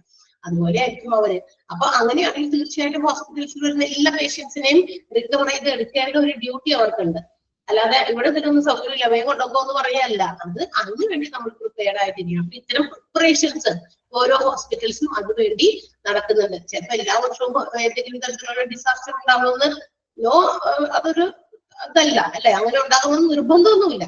പക്ഷെ മേ ബി അത് ചില സമയത്ത് നമ്മൾ അപ്രതീക്ഷിതമായിട്ടായിരിക്കും ഇത് ഉണ്ടാകുക എന്നാണ് പറയുന്നത്. Okay, yes. ഇനിയും പ്ലാനിങ്ങിൽ ഉൾപ്പെടുത്തേണ്ട മറ്റൊരു കാര്യമാണ് വോളണ്ടിയേഴ്സ്. വോളണ്ടിയേഴ്സ് ആരാ? വോളണ്ടിയേഴ്സ് സ്വമേധയാ ഈ പറയുന്ന പല കാര്യങ്ങളിലും ഞാൻ ചെയ്തോളാം, ആരുടെയും നിർബന്ധത്തിലല്ല അല്ലെ, എത്ര കാര്യങ്ങളൊക്കെ ഞങ്ങൾ ഏറ്റെടുത്ത് ചെയ്തോളാം എന്ന് പറഞ്ഞ് മുന്നോട്ട് വരുന്ന ഒരു വോളണ്ടറി ഡിസിഷൻ എടുത്ത് വരുന്ന ആളുകൾ, ഫ്രണ്ടിലേക്ക് വരുന്ന ആളുകൾ തന്നെയാണ് വോളണ്ടിയേഴ്സ് എന്ന് പറയുന്നത് അല്ലെ. പല കാര്യങ്ങളും കൺട്രോൾ ചെയ്യാൻ ആരും നിർബന്ധിച്ചിട്ടില്ല, നീ അത് ചെയ്യോ, അപ്പോഴേ ഞാൻ ചെയ്യില്ല, എനിക്ക് പറ്റില്ല, എനിക്ക് അത്. പക്ഷെ നമ്മൾ സ്വയം അതല്ല, സന്നദ്ധ പ്രവർത്തകർ, അതന്നെ അവിടെ അതിനെ മലയാളത്തിൽ അങ്ങനെ പറയും, സന്നദ്ധ പ്രവർത്തകരാണ്. എന്ന് വെച്ചാൽ സ്വയം റെഡിയാണ്, they are ready to do anything. മറ്റുള്ളവർക്ക് വേണ്ടി ഞാൻ പറഞ്ഞില്ലേ, ഡിസാസ്റ്റർ വെള്ളപ്പൊക്കം ഉണ്ടായപ്പോ ഒരുപാട് മത്സ്യത്തൊഴിലാളികൾ അവരുടെ വഞ്ചിയും ബോട്ടും ഒക്കെ ആയിട്ട് വന്നു നമ്മളെ ഹെൽപ്പ് ചെയ്യാനായിട്ട്. ആരാണ് അന്നേരം നോക്കിയില്ല, അയ്യോ ഇത് കൊണ്ടുപോകുന്ന ആൾക്കാരെ സുഖക്കാരല്ലോ, അയ്യോ നമുക്ക് പോകാൻ പറ്റുമോ, ഇത് എവിടേക്ക് വെള്ളം മുഴുവനും പരന്നു കിടക്കുന്ന സ്ഥലം, ഏത് സ്ഥലമാണെന്ന് മനസ്സിലാവുന്നില്ല. നമ്മൾ ഓടി നടന്നിരുന്ന കാല് വെച്ച് നടന്നിരുന്ന സ്ഥലമൊക്കെയാണ്. പക്ഷെ വെള്ളം പോയി കഴിഞ്ഞിട്ട് എവിടെ എത്തിയെന്നോ ഏത് സ്ഥലത്ത് എത്തിയെന്നോ നമുക്ക് അറിയില്ലായിരുന്നു അല്ലെ. നമ്മുടെ തൊട്ടയലോകത്തുള്ള ആളുകളെല്ലാം നമ്മുടെ കൂടെ ഉണ്ടായിരുന്നു. അന്നേരം കുറെ ഡിസ്റ്റൻസിലുള്ള ആളുകളാണ് നമുക്കന്ന് കൂട്ടായി കിട്ടിയത്. നമ്മൾ സ്പ്രെഡ് ചെയ്തു പോയി അല്ലെ. ഞാനൊരു സ്ഥലത്ത്, അല്ലെങ്കിൽ എന്റെ കുട്ടികൾ ഒരു സ്ഥലത്ത്, മറ്റുള്ളവരൊരു സ്ഥലത്ത്, അങ്ങനെയൊക്കെ അല്ലെ ഡിവൈഡ് ചെയ്തു പോയി. 2-3 സ്ഥലങ്ങളിലായിരുന്നു. കൊച്ചുകുട്ടികളെയൊക്കെ വെള്ളം നീന്തി കൊണ്ടുപോകാൻ പറ്റാത്തത് കൊണ്ട് പൊട്ടി കയറ്റി കൊണ്ടുപോയി. അപ്പൊ അത് കൊണ്ടുപോയവരുടെ കൂടെ പോയി, ചെറിയ കുട്ടിയൊക്കെ. അന്ന് ചെറിയ കുട്ടികളൊക്കെ ആയിരുന്നപ്പോ അവരുടെ കൂടെ പോയി. അപ്പൊ രണ്ട് ധ്രുവങ്ങളിലാണ് കിടന്നത്. അപ്പൊ തിരിച്ച് പരസ്പരം വീണ്ടും നമ്മള് കണ്ടുമുട്ടുമെന്ന് തന്നെ പേടിച്ചു. അങ്ങനെയുള്ള സാഹചര്യങ്ങളൊക്കെ ഉണ്ടായിരുന്നു. അപ്പൊ അത്തരം സാഹചര്യങ്ങളിലൊക്കെ നമ്മളെ രക്ഷിക്കാൻ വേണ്ടിയിട്ട് ഒത്തിരി ആളുകൾ പ്രവർത്തിച്ചു. അങ്ങനെയുള്ളവരൊക്കെയാണ് വളണ്ടിയേഴ്സ് വിളിക്കുക. And also here, ഇവിടെ ഇത്തരം ഡിസാസ്റ്റർ ഒക്കർ ചെയ്യുന്ന സമയത്ത് there should be some organized plan for the participation of volunteers. വോളണ്ടിയേഴ്സിന്റെ ഒരു പാർട്ടിസിപ്പേഷനും ഇത്തരം സാഹചര്യങ്ങളിൽ ഉണ്ടാകണം. അതിനുള്ള അറേഞ്ച്മെന്റുകൾ നേരത്തെ കൂട്ടി ചെയ്യണം. പക്ഷേ എന്നാലും അൺകൺട്രോൾഡ് വോളണ്ടിയേഴ്സ്, അതായത് നമ്മൾ എന്താ പറയാ, ഒരു ഭയങ്കരമായിട്ട് കുറെ ആളുകൾ ഇങ്ങനെ വെറുതെ ആവശ്യമില്ലാതെയൊക്കെ എന്താ പറയാ സ്വയം ഏറ്റെടുത്തൊക്കെ ഇങ്ങനെ വരുമ്പോഴും അവിടെയും ചില പ്രശ്നങ്ങൾക്കൊക്കെ കാരണം കൂടുതൽ പ്രശ്നം ഉണ്ടാകാനൊക്കെ സാധ്യതകളൊക്കെ ഉണ്ട്. അത് എന്ത് ചെയ്യും, ചിലപ്പോ നമ്മള് പ്രോബ്ലം സോൾവ് ചെയ്യുന്നതിനേക്കാൾ കൂടുതൽ പ്രശ്നങ്ങൾ സൃഷ്ടിക്കാനായിരിക്കും സാധ്യത എന്നാണ് പറയുന്നത്. വോളണ്ടിയേഴ്സിന്റെ പാർട്ടിസിപ്പേഷൻ നമ്മൾ നേരത്തെ കൂടി അതിനുവേണ്ടി അറേഞ്ച് ചെയ്ത് വെക്കണം. അതല്ലാതെ പുറത്തുനിന്ന് വോളണ്ടിയേഴ്സ് ഒക്കെ വരുമ്പോൾ നെസസറി ആവശ്യമുണ്ടെങ്കിൽ മാത്രം അവരെ പങ്കെടുപ്പിക്കുക, പാർട്ടിസിപ്പേറ്റ് ചെയ്യിപ്പിക്കുക. അതർവൈസ് അത് കൂടുതൽ പ്രശ്നങ്ങളായിരിക്കും ഉണ്ടാക്കുക അല്ലെ. അതിനേക്കാൾ നല്ലത് ഉള്ള വോളണ്ടിയേഴ്സ് മതി, ഇത്രയും മതി എന്നുണ്ടെങ്കിൽ അത്രയും തന്നെ. അതല്ലെങ്കിൽ കൂടുതൽ ചാങ്കോസ് ആൻഡ് അൺസർട്ടനിറ്റി, അനിശ്ചിതത്വം ഏതൊക്കെയാണെന്ന് മനസ്സിലാകാത്ത രീതിയിലുള്ള കാര്യങ്ങളിലേക്ക് പ്രശ്നങ്ങൾ പോകും എന്നാണ് പറയുന്നത്. ഹിയർ വോളണ്ടിയർ പാർട്ടിസിപ്പേഷനും ഓർഗനൈസ് ചെയ്യണം നമ്മളുടെ ഡിസാസ്റ്റർ പ്ലാനിൽ. ഓക്കെ, യെസ്, ആ സെന്റൻസ് മനസ്സിലായോ? നോക്കിയേ, വായിച്ചു നോക്കിയേ.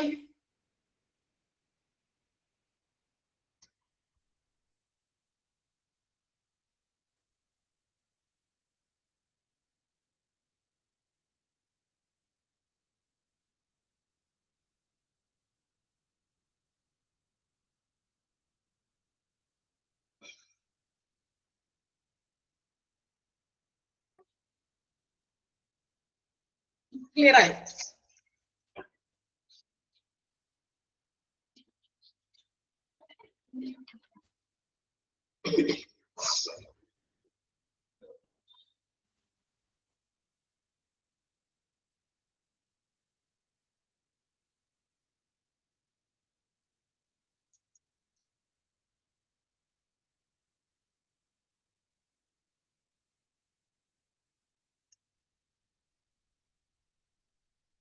ഓക്കെ, അപ്പോ ഇതിന്റെ ബാക്കി അടുത്തത് ഈ പബ്ലിക് റിലേഷൻ ആണ്. ഒരു 5 മിനിറ്റ് ഉണ്ട്, 2 മിനിറ്റ് ഒന്ന് ബ്രേക്ക് ചെയ്തിട്ട് ഞാൻ വീണ്ടും ഇത് കണ്ടിന്യൂ ചെയ്യാം. ഈ ഒരു ചാപ്റ്റർ തീർത്തിട്ട് നമ്മൾ ഇതിന്റെ നെക്സ്റ്റ് മൊഡ്യൂൾ, അതായത് 7th മൊഡ്യൂൾ എന്ന് പറയുന്ന മൊഡ്യൂളാണ്.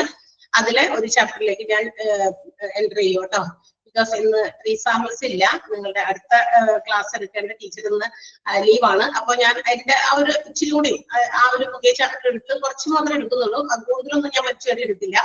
അതുകൂടി കുറച്ച് എടുത്തിട്ട് നമുക്ക് കൺക്ലൂഡ് ചെയ്യാം. ഓക്കെ, അപ്പൊ 2 മിനിറ്റ് കേട്ടോ, 2 മിനിറ്റ് ഒന്ന് റിലാക്സ് ചെയ്തിട്ട് നമുക്ക് വീണ്ടും ജോയിൻ ചെയ്യാം. Okay, yes.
പോയ ആരെങ്കിലും പോയില്ലല്ലേ? Okay.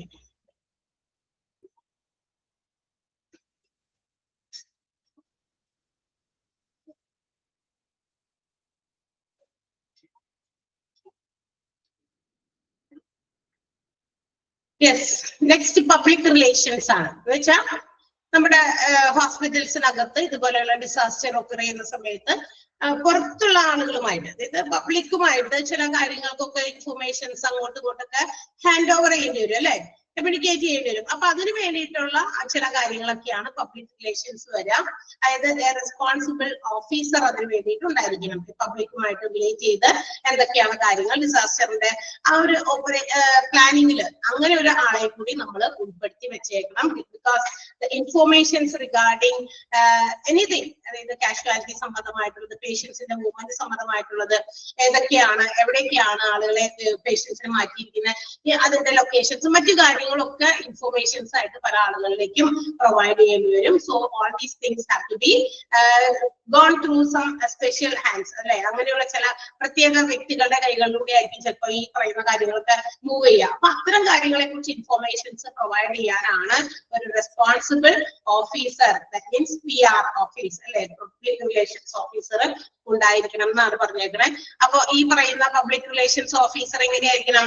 They have to gather and update all the information. ആൾക്ക് വേണ്ട അല്ലെങ്കിൽ മറ്റുള്ളവരിലേക്ക് ഇൻഫോം ചെയ്യാൻ വേണ്ടിയുള്ള കാര്യങ്ങളൊക്കെ ഗ്യാദർ ചെയ്യുക, എന്തൊക്കെ ഇൻഫോർമേഷൻസ് ആർക്കൊക്കെ പ്രൊവൈഡ് ചെയ്യണം എന്നുള്ള കാര്യങ്ങളെ കുറിച്ച് ആ ഇൻഫോർമേഷൻസ് ഗ്യാദർ ചെയ്യണം. അത് കൃത്യമായ രീതിയിൽ അപ്ഡേറ്റ് ചെയ്തുകൊണ്ടേയിരിക്കണം. അപ്പൊ ചിലപ്പോ 10 മിനിറ്റ് മുമ്പുണ്ടായ രീതിയിലായിരിക്കും അടുത്ത ഒരു 2 മിനിറ്റ് കഴിയുമ്പോൾ ഉണ്ടാകുക, അല്ലെ. അപ്പൊ അത്തരം കാര്യങ്ങൾ അപ്ഡേറ്റ് ചെയ്യുക, ആ ഇൻഫോർമേഷൻസ് അപ്ഡേറ്റ് ചെയ്യാൻ വേണം, അതുപോലെ തന്നെ അത് ഗ്യാദർ ചെയ്യാൻ വേണം.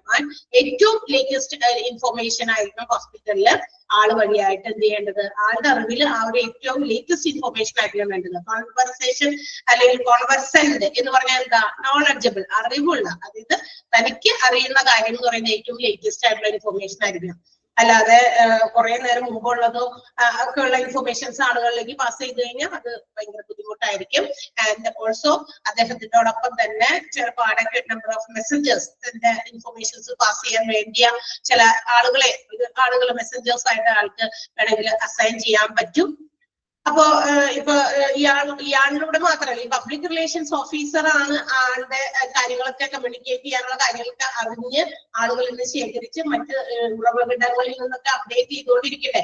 അത് മെസ്സഞ്ചേഴ്സ് വഴിയായിട്ട് എവിടേക്കൊക്കെയാണോ എന്ന് വെച്ചാൽ അത് പാസ് ചെയ്യണം. So he is the responsible person to release the information. തീർച്ചയായിട്ടും ഇൻഫോർമേഷൻസ് എന്താ പറയാ റിലീസ് ചെയ്യാനുള്ള, അത് ആളുകളിലേക്ക് എത്തിക്കാനുള്ള ഒരു അധികാരം പബ്ലിക് റിലേഷൻസ് ഓഫീസർക്കാണ്. അത് മാത്രമല്ല ആൾക്കൊക്കെ പ്രസ്, അതുപോലെ തന്നെ മീഡിയാസിന്, ആളുകൾ ഇപ്പൊ വലിയ ഡിസാസ്റ്ററൊക്കെ ചെയ്യുന്ന സമയത്ത് എന്താ പറയാ മീഡിയാസ് ഒക്കെ വരും, അല്ലെ, പല ഇൻഫർമേഷൻസ് കളക്ട് ചെയ്യാനായിട്ട്. കാരണം അതിലൂടെയല്ലേ എന്നിട്ട് നമ്മൾ എന്ത് ചെയ്യുന്നത്, മറ്റ് പബ്ലിക്കിലേക്ക് ആ പറയുന്ന കാര്യങ്ങളൊക്കെ എത്തിക്കുക, അല്ലെ. ഈ പറയുന്ന കാഷ്വാലിറ്റി അത്യാഹിത വിഭാഗത്തിലേക്ക് ആളുകളെ കൊണ്ടുപോയിരിക്കുന്നു, അവിടെ എന്താ പറയാ ചികിത്സകൾ നടന്നുകൊണ്ടിരിക്കുന്നു, ഒരുപാട് ആളുകളുടെ ജീവൻ നഷ്ടപ്പെട്ടിട്ടുണ്ട്, കുറച്ചുപേരെയൊക്കെ നമുക്ക് ഇതാക്കാൻ പറ്റുന്നു എന്ന് പറയുന്ന വാർത്തകളൊക്കെ നമ്മളിലേക്ക് കൃത്യമായിട്ട് എത്തിക്കാൻ പൊടിപ്പും തൊങ്ങലൊക്കെ വെച്ച് എത്തിക്കുന്നത് ആരാ? പ്രസ് മീഡിയ, അല്ലെ, മീഡിയക്കാർ തന്നെയാണ്. അപ്പൊ അവർക്കുള്ള ഇൻഫോർമേഷൻസും ഒക്കെ കൃത്യമായിട്ടൊക്കെ എത്തിക്കാനുള്ള ഉത്തരവാദിത്വം ഉണ്ട്. അതുപോലെ തന്നെ ഡെയിലി ന്യൂസ് ബുള്ളറ്റിൻസ് ഒക്കെ കൊടുക്കുമ്പോൾ അതിനുള്ള ഇൻഫോർമേഷൻസും ആ പബ്ലിക്കിലേക്ക് ഇൻഫോർമേഷൻസ് എത്തിക്കാനുള്ള ഡെയിലി ബുള്ളറ്റിന് വേണ്ടിയിട്ടുള്ള വാർത്തകളൊക്കെ കൊടുക്കുന്നത് ആര് തന്നെയാണ്? പബ്ലിക് റിലേഷൻസ് ഓഫീസർ തന്നെയാണ്. And also he is also responsible to establish contact and communication with civil defence agencies. അതായത് ഈ എന്താ പറയാ ഹോസ്പിറ്റലിന്റെ മറ്റു കാര്യങ്ങളിലേക്കൊക്കെ വേണ്ടിയിട്ടുള്ള പ്രവർത്തനങ്ങളൊക്കെ നടത്താൻ വേണ്ടിയിട്ട് സിവിൽ ഡിഫൻസ് ഏജൻസീസിലേക്കും എന്താ പറയാ അവരുമായിട്ട് എപ്പോഴും കോൺടാക്റ്റും കമ്മ്യൂണിക്കേഷനും ഒക്കെ ഉണ്ടായിരിക്കണം. അവരുടെ പേര്, അവരുടെ ടൈറ്റിൽ, അവരുടെ ലൊക്കേഷൻ, അവരെ കോൺടാക്ട് ചെയ്യാനുള്ള നമ്പർ എല്ലാം തന്നെ ഈ പുള്ളിക്കാരൻ അല്ലെങ്കിൽ ഈ നമ്മുടെ PR ഓഫീസറുടെ കയ്യിലുണ്ടായിരിക്കണം. അവരെ കോൺടാക്ട് ചെയ്യാൻ ഏത് നിമിഷവും ഇതുപോലെയുള്ള ഡിസാസ്റ്റർ ഒക്കെ ചെയ്ത് കഴിഞ്ഞാൽ ഇവരെ ആദ്യം കോൺടാക്ട് ചെയ്യണം, സിവിൽ ഡിഫൻസ് ഏജൻസീസിനെ. എന്നാലാണ് അത് എന്താ പറയാ ഇതിനെയൊക്കെ അതിജീവിക്കാൻ പറ്റിയ ആളുകളുടെ ഒരു ഏജൻസി നമുക്ക് കൂടെ ഉണ്ടാവുള്ളൂ. അപ്പൊ അവരുടെ കോൺടാക്ട് നമ്പറുകളും അവരുടെ ലൊക്കേഷനും ഒക്കെ നമ്മുടെ കയ്യിൽ, അതിന്റെ ഇൻഫോർമേഷൻസ് PR ഓഫീസറുടെ കയ്യിൽ ഉണ്ടായിരിക്കാം. And also he should make some contact and communication. എപ്പോഴും അവരുമായിട്ട് ഒരു കോൺടാക്ട് കമ്മ്യൂണിക്കേഷൻ ഉണ്ടാക്കിയിരിക്കണമെന്നാണ് പറയുന്നത്. ഓക്കെ, അപ്പൊ ഡിസാസ്റ്ററുകള് നമുക്കറിയാം എല്ലാം തന്നെ ഇങ്ങനെ ഉണ്ടാകുമ്പോ എന്താണ് പറ്റുക, ഒരു എന്താ പറയാ ഡിസാസ്റ്റർ എന്ന് പറയുന്നത് അതൊരു ചെറുതായിരിക്കില്ല, ഒരു ലാർജ് സ്കെയിൽ ഭയങ്കരമായ വലിയ തോതിലായിരിക്കും ഡിസാസ്റ്റർ ഒക്കെ ചെയ്യുക അല്ലെ. ഒരു സ്ഥലത്ത് എന്തെങ്കിലും ഒരു ചെറിയ കാര്യം നടക്കുന്നതിന് നമ്മൾ ഡിസാസ്റ്റർ ദുരന്തം എന്ന് പറയില്ല. അതൊരു പ്രദേശത്തെ ബാധിക്കുമ്പോഴാണ്. It will be in large scale and also it will come without any warning എന്നാ പറഞ്ഞേക്കണം. ഒരു മുന്നറിയിപ്പും കൂടാതെ വലിയ തോതിൽ വരുന്ന ഒരു സംഭവ വികാസമാണ് തീർച്ചയായും ഡിസാസ്റ്റർ എന്ന് പറയുന്നത്. ഓക്കെ, അപ്പൊ അങ്ങനെ വരുമ്പോ ഒരു മാനേജ്മെന്റ് ഹ്യൂമൻ ഭാഗത്തുനിന്ന്, മനുഷ്യന്മാരുടെ ഭാഗത്തുനിന്ന് ഇത്തരം ട്രാജഡീസിനെ നമുക്ക് മാനേജ് ചെയ്യാൻ പറ്റണം. ഹോസ്പിറ്റൽസിന്റെ സഹായത്തോടെയും അതുപോലെ തന്നെ ഹെൽത്ത് കെയർ ഓർഗനൈസേഷന്റെ ഹെൽപ്പോടും കൂടിയൊക്കെ ഇതിനെ മാനേജ് ചെയ്യാൻ നമുക്ക് പറ്റണമെന്നുള്ളതാണ് അതിന്റെ പ്രത്യേകത. എത്രയും വലിയ ദുരന്തം തന്നെയായിരിക്കും. അപ്പൊ ദുരന്തം എത്ര വലുതാണെങ്കിലും നമ്മളെ കൊണ്ട് അത് മാനേജ് ചെയ്യാൻ പറ്റണം. അതുപോലെ തന്നെ നമുക്ക് എന്താ പറയാ, നമ്മളെപ്പോഴും മുൻകരുതലോട് കൂടിയിരിക്കണം. 4 armed and 4 warned എന്നാ പറഞ്ഞിരിക്കുന്നത്. മുൻകൂട്ടി എന്നർത്ഥം. അത് മുന്നറിയിപ്പോട് കൂടി പോലെ തന്നെ നമ്മൾ ഇരിക്കണം. അതുപോലെ തന്നെ നമ്മൾ എന്താ പറയാ, നമ്മളുടെ കയ്യിൽ എല്ലാം അതിന് പറ്റിയ ആ രീതിയിലുള്ള എന്താ പറയാ സജ്ജീകരണങ്ങൾ, എല്ലാ സാധന സാമഗ്രികളും ഒക്കെ ആയിട്ട് നമ്മൾ എന്ത് ചെയ്യാൻ റെഡി ആയിട്ടിരിക്കണം. ഏതെങ്കിലും തരത്തില് ഇതുപോലെ ഡിസാസ്റ്റർ ഉണ്ടായാൽ അതിനെ നമുക്ക് ഫേസ് ചെയ്യാൻ വേണ്ടിയിട്ട്. അപ്പൊ നമുക്ക് അധികം സമയമൊന്നും ചിലപ്പോൾ നോക്കി നിൽക്കാനൊന്നും ഉണ്ടാവില്ല, അതിനുവേണ്ടി ഒരുങ്ങാനൊന്നും. അതുകൊണ്ടാണ് പറഞ്ഞത് നേരത്തെ കൂട്ടി ഒരുങ്ങണം. ചിലപ്പോൾ ഡിസാസ്റ്റർ ഒക്കറെ ചെയ്തതിനു ശേഷം ഒരുങ്ങാൻ നമുക്ക് സമയം കിട്ടില്ല. So we should be prepared before. അതിന് നേരത്തെ കൂട്ടി നമ്മൾ അതിന് വേണ്ടിയിട്ടുള്ള ഏറ്റവും പ്രോപ്പർ ആയിട്ടുള്ള രീതിയിൽ നമ്മൾ ഒരുങ്ങണം. So we can tackle the disaster. അങ്ങനെയുള്ള ഡിസാസ്റ്റർ സിറ്റുവേഷൻസിനൊക്കെ നമുക്ക് നല്ല രീതിയിൽ ഹാൻഡിൽ ചെയ്യാൻ പറ്റും. ടാക്കിൾ ചെയ്യാന്ന് വെച്ചാൽ ഹാൻഡിൽ കെയർഫുള്ളി, വളരെ ശരിയായ രീതിയിൽ നമുക്ക് അതിനെ ഹാൻഡിൽ ചെയ്യാൻ പറ്റും എന്നാണ് പറഞ്ഞത്. ഇനി ഈ പറയുന്ന ഇതിന്റെ ഒരു കൺക്ലൂഷൻ എന്നതുപോലെ ഈ ഡിസാസ്റ്ററിൽ നമ്മൾ ഒരുപാട് കാര്യങ്ങൾ പറഞ്ഞു. എന്തൊക്കെയാ ചെയ്യേണ്ടത്, ആരൊക്കെയാണ് അലേർട്ട് ആയിട്ടിരിക്കേണ്ടത്, എന്തൊക്കെ സജ്ജീകരണങ്ങൾ നമ്മൾ നേരത്തെ കൂടി ചെയ്യണം, എന്തൊക്കെ എക്യുപ്മെന്റുകൾ മെഷീനറീസ് അതിനുവേണ്ടി സജ്ജമാക്കണം അല്ലെ. അതില് എന്താ പറയാ, പേഷ്യൻസ് ഡിസാസ്റ്ററിൽപ്പെട്ട പേഷ്യൻസിനെ നമ്മൾ ഹോസ്പിറ്റൽസിലേക്ക് എത്തിക്കുന്ന ട്രയേജ്, അവിടെ എത്തിക്കഴിഞ്ഞാൽ വീണ്ടും നടത്തുന്ന ഒരു റീട്രയേജ്, അതിന്റെ പ്രൊസീജിയേഴ്സ് കാറ്റഗറൈസ് ചെയ്ത് നടത്തുന്നത്, ഇതൊക്കെ നമ്മൾ കണ്ടു. ഇതെല്ലാത്തിനെയും ഒരു കൺക്ലൂഷൻ എന്നതുപോലെ വീണ്ടും പറയാണ്, സ്റ്റെപ്പ് ബൈ സ്റ്റെപ്പ് എന്താ പറയാ ഒരു അപ്രോച്ച് ആണ് ഡിസാസ്റ്ററിൽ നമ്മൾ എടുക്കേണ്ടത്. ഡിസാസ്റ്റർ സിറ്റുവേഷനിൽ we have to handle it with step by step approach. അതായത് ഓരോ രീതി നമ്മൾ അതിനെ സമീപിക്കേണ്ട രീതി ഓരോ എന്താ പറയാ പടിപടിയായിട്ടുള്ള രീതിയിലാണ് നമ്മൾ അത്തരം ഡിസാസ്റ്റർ സിറ്റുവേഷൻസിൽ നമ്മൾ പ്രിപ്പയർഡ് ആകേണ്ടത്. ആ പടിപടിയായി ഉള്ളതൊക്കെ നമ്മൾ നേരത്തെ പറഞ്ഞ കാര്യങ്ങളൊക്കെ തന്നെയാണ്. അത് സ്റ്റെപ്പ് ബൈ സ്റ്റെപ്പ് ആയിട്ട് വെറുതെ ഇങ്ങനെ പോയിന്റ് വൈസ് ആയിട്ട് തന്നിരിക്കുന്നു എന്ന് മാത്രമേ ഉള്ളൂ. ഓക്കെ, എന്താണത്? ഒന്ന്, review of the likely disaster scenario. എന്താ, അതായത് ഡിസാസ്റ്റർ ഉണ്ടാകുന്നത്, അതായത് അതിനെ കുറിച്ച് ഒരു റിവ്യൂ, എങ്ങനെയുള്ള ഒരു എന്താ പറയാ ഡിസാസ്റ്റർ ആണ്, ആ ഒരു രംഗത്തിന്റെ ഒരു റിവ്യൂ നമുക്ക് അതിനെ കുറിച്ച് ഉണ്ടായിരിക്കണം. Review of hospitals capabilities, weakness, strength. അതായത് ഓരോ ഹോസ്പിറ്റൽസിന്റെയും അതിന്റെ കഴിവുകളും കഴിവുകേടുകളും അതിന്റെ സ്ട്രെങ്ത്തും അതും അറിയണം. ദുർബലമായ ഹോസ്പിറ്റൽസും ഉണ്ടായിരിക്കും അല്ലെ. അപ്പൊ എത്രത്തോളം നമുക്ക് കഴിവുള്ള ഹോസ്പിറ്റലാണ്, എല്ലാ കാര്യങ്ങളും സജ്ജീകരിച്ചിട്ട് വൃത്തിയായി നിൽക്കുമ്പോൾ എല്ലാ തരത്തിലും അവിടെ എന്താ പറയാ എല്ലാം കേപ്പബിൾ ആയിട്ടുള്ള കാര്യങ്ങളെല്ലാം ഉണ്ടാക്കി വെച്ചിട്ടുണ്ടോ ആ ഹോസ്പിറ്റലിൽ? ഇല്ല. നമുക്ക് ഏതെങ്കിലും തരത്തിൽ പോരായ്മകളുള്ള വിഭാഗം ഉണ്ടോ? ഇതൊക്കെ അറിയണം. നമുക്ക് ഉള്ളതും ഇല്ലായ്മയും ഒക്കെ അറിയേണ്ടതും ഡിസാസ്റ്ററിൽ വളരെ ഇമ്പോർട്ടന്റ് ആണ്. ഫോമിംഗ് എ ഡിസാസ്റ്റർ കമ്മിറ്റി, തീർച്ചയായിട്ടും ആ പ്ലാനിൽ ഉൾപ്പെടുത്തേണ്ട മറ്റ കാര്യമായിരുന്നു. നമ്മൾ കണ്ടു, ഒരു കമ്മിറ്റി രൂപീകരിച്ചിരിക്കും. കാരണം ഈ ഡിസാസ്റ്റർ ഏതെങ്കിലും രീതിയിലൊക്കെ ചെയ്യുന്ന സമയത്ത് ആരൊക്കെയാണ് പ്രവർത്തിക്കേണ്ടത്, പ്രവർത്തന നിരതരാവേണ്ടത് ആരൊക്കെയാണ് എന്നുള്ളത് വേണം അല്ലെ. അപ്പൊ അതിനുവേണ്ടി ഒരു കമ്മിറ്റി ഫോം ചെയ്തിരിക്കണം. പിന്നെ പ്രിപ്പയറിംഗ് ഡിസാസ്റ്റർ പ്ലാൻ, ഡിസാസ്റ്ററിന്റെ ഒരു പ്ലാൻ തയ്യാറാക്കണം. അതിനകത്ത് ഈ താഴെ പറയുന്ന കാര്യങ്ങൾ ഉൾപ്പെടുത്തണം എന്നാണ് പറഞ്ഞിരിക്കുന്നത്. ഏതൊക്കെയാണ്? Command post at disaster site, അതായത് ഡിസാസ്റ്ററിന്റെ സൈറ്റില് ആരൊക്കെ കമാൻഡ് ചെയ്യാനുള്ള ഒരു അധികാരം, ഇന്ന കാര്യങ്ങൾ ഓരോ ചെയ്യുമ്പോൾ അത് പറഞ്ഞു ചെയ്യിപ്പിക്കണമല്ലോ, അതിനുള്ള ഒരു കമാൻഡിങ് പോസ്റ്റ് ഉണ്ടായിരിക്കണം. ഡിസാസ്റ്റർ അലേർട്ട് ഉണ്ടായിരിക്കണം. ട്രയേജ്, ട്രാൻസ്പോർട്ടേഷൻ, ഇതൊക്കെ നമ്മൾ നേരത്തെ പറഞ്ഞ കാര്യം സ്റ്റെപ്പ് ബൈ സ്റ്റെപ്പ് ആയിട്ട് പറഞ്ഞു മാത്രം. റിസപ്ഷൻ ഓഫ് കാഷ്വാലിറ്റീസ്, കാഷ്വാലിറ്റീസിൽ ഓരോ പേഷ്യൻസിനെയും റിസീവ് ചെയ്യുന്നത്. Treatment and management of patients, അവിടെ കിട്ടിക്കഴിഞ്ഞാൽ ആളുകളെ ട്രീറ്റ്മെന്റ്, അവർക്ക് വേണ്ട കാര്യങ്ങളൊക്കെ മാനേജ് ചെയ്യുന്നത്.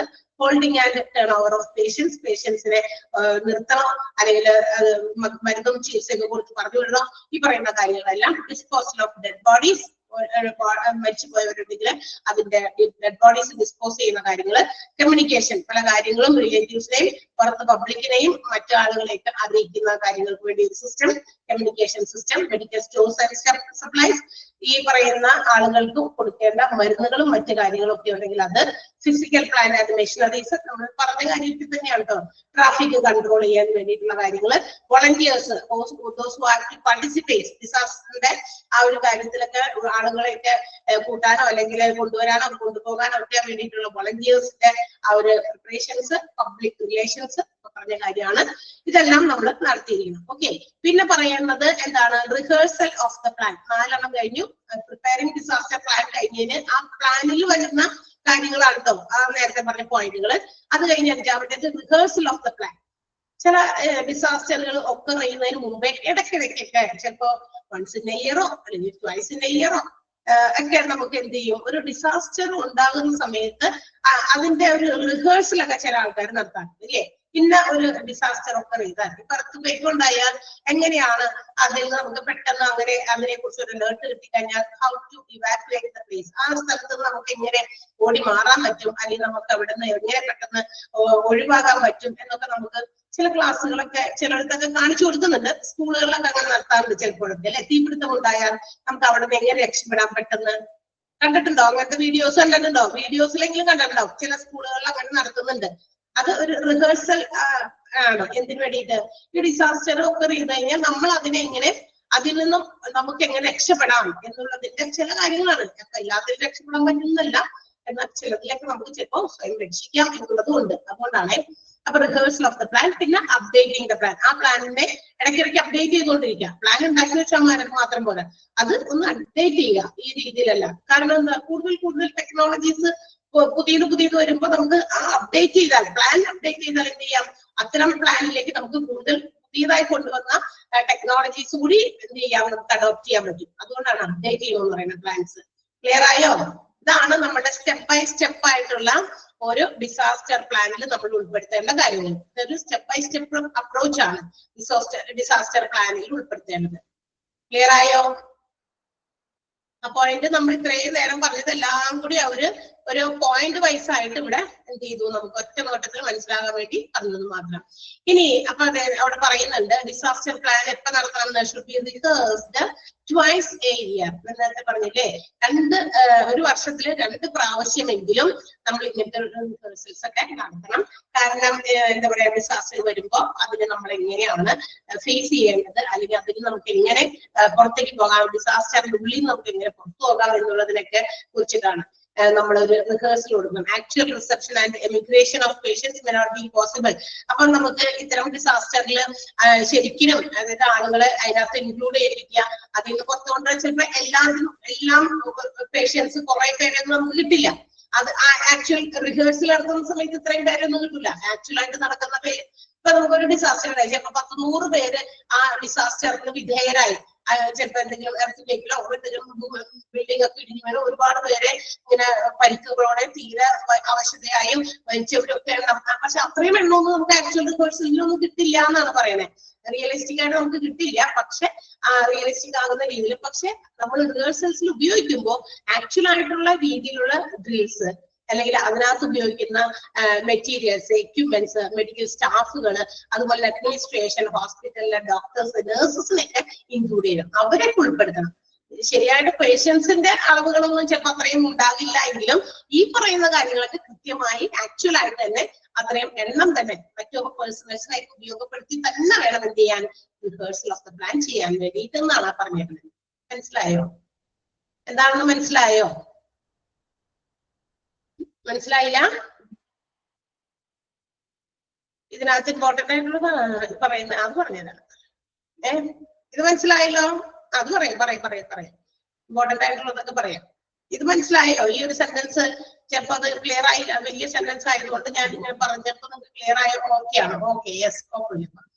അപ്പൊ അത് മനസ്സിലായല്ലോ? അതായത് ആക്ച്വൽ ആയിട്ട് ചിലപ്പോ പേഷ്യൻസ് ഇത്രയും എണ്ണത്തിനൊക്കെ നമുക്ക് റിഹേഴ്സൽ നടത്തുന്ന സമയത്ത് കുറെ ആൾക്കാർ ഞാൻ പറയാണ് ഈ എന്താ പറയാ, ഇപ്പൊ ഡിസാസ്റ്റർ ഒക്കെ പറയുമ്പോൾ 100, 200, 300 പേർക്ക് എന്തെങ്കിലുമൊക്കെ അത്യാഹിതങ്ങൾ സംഭവിച്ചു.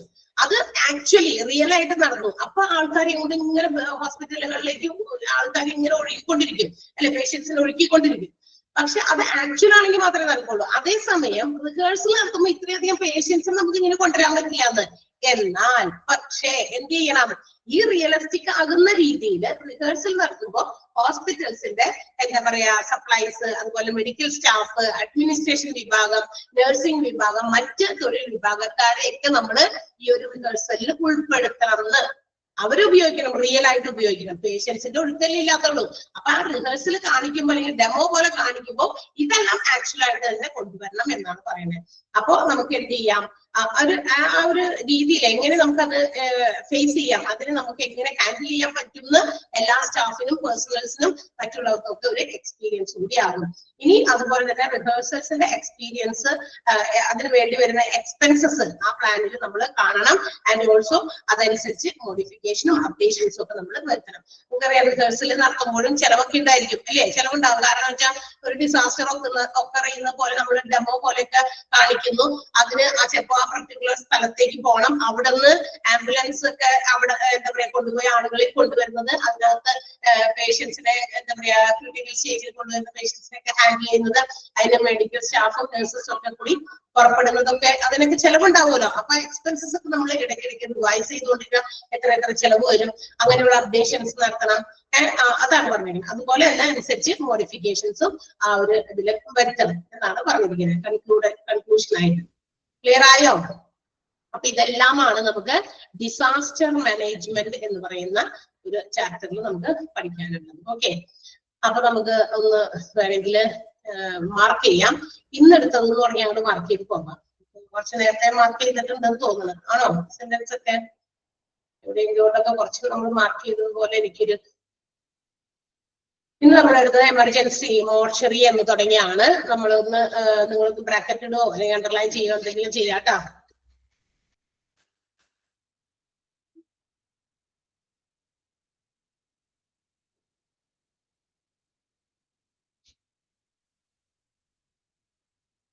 Proper identification, preservation and disposal of dead bodies taking into consideration medical legal formalities is a serious problem. അതൊന്ന് അണ്ടർലൈൻ ചെയ്തേ ആ സെന്റൻസ്. ശരിയായ രീതിയിൽ ഡെഡ് ബോഡീസ് ഐഡന്റിഫൈ ചെയ്യണം, പ്രിസർവ് ചെയ്യണം, അതുപോലെ ഡിസ്പോസ് ചെയ്യണം.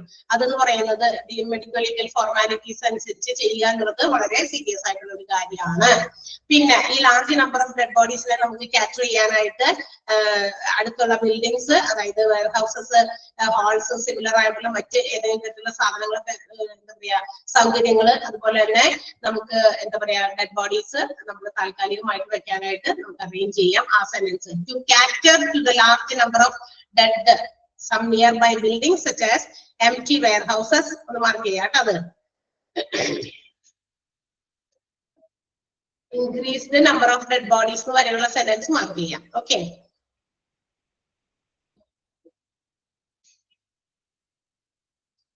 Next one air conditioned tents. Last ഞാൻ ഇന്നിപ്പോ തീർത്തോടുത്തുന്നാണ് ഞാനിപ്പോ ആദ്യം മാർക്ക് ചെയ്യാൻ പറയുന്നത്. Air conditioned tents which may be erected conveniently at place, any place should be consider wherever possible. ആ ഒരു പാരഗ്രാഫിൽ മുഴുവനും മാർക്ക് ചെയ്യണം കേട്ടോ. അതിനകത്ത് 2-3 കാര്യങ്ങൾ ക്വസ്റ്റ്യൻ പോലെ വരാൻ സാധ്യതയുണ്ട്.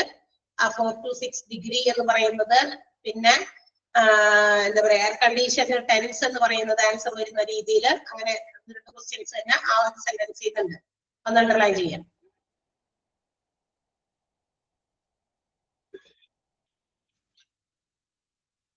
അത് കഴിഞ്ഞിട്ട് an appropriate legal authority, generally the division commissioner or city magistrate, നമ്മുടെ പോസ്റ്റ്മോർട്ടം വേവ് ചെയ്യാനുള്ള ആ ഒരു അധികാരം അല്ലെങ്കിൽ വേണ്ട എന്ന് വെക്കാൻ, പോസ്റ്റ്മോർട്ടം അവോയ്ഡ് ചെയ്യാനുള്ള, ഇറക്റ്റഡ് എന്ന് പറഞ്ഞാൽ എസ്റ്റാബ്ലിഷ്ഡ്, ഇത് പണി കഴിപ്പിക്കുക തന്നെ.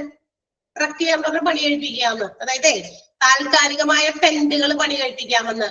എയർ കണ്ടീഷൻ ചെയ്ത താൽക്കാലിക ടെന്റുകൾ പണി കഴിപ്പിച്ച് അതിനകത്ത് 4 to 6 ഡിഗ്രി വരെ ടെമ്പറേച്ചർ വരുന്ന രീതിയിൽ നമുക്ക് ഡെഡ് ബോഡീസിനെ ഹോൾഡ് ചെയ്ത് വെക്കാം.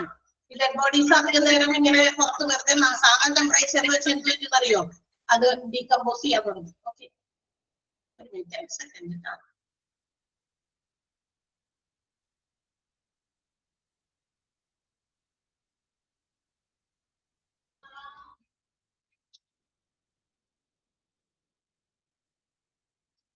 മാർക്ക് ചെയ്തോ ആ സെന്റൻസ്?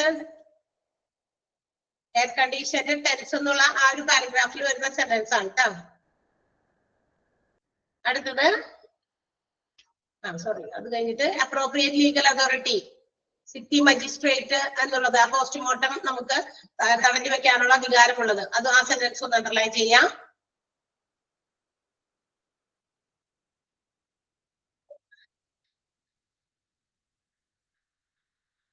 നെക്സ്റ്റ് വൺ,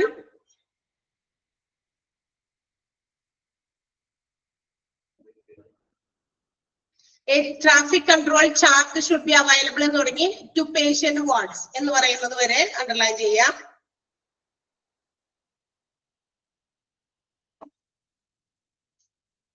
ചെയ്തോളാം.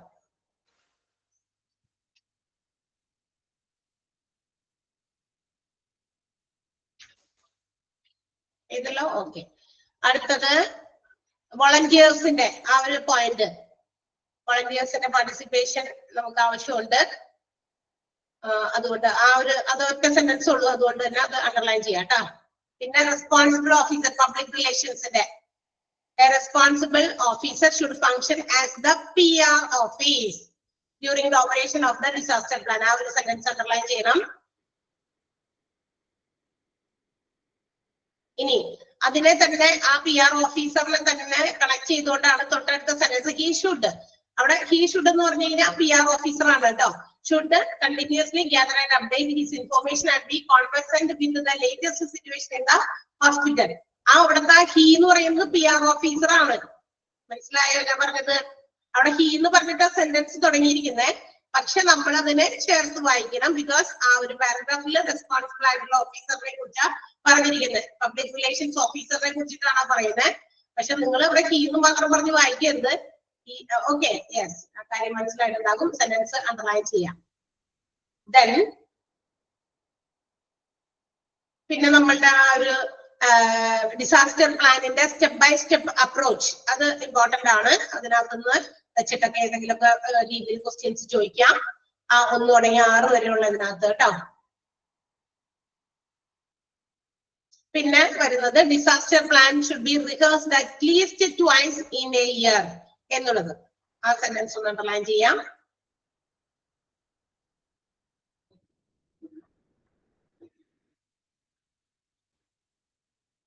ഓക്കെ,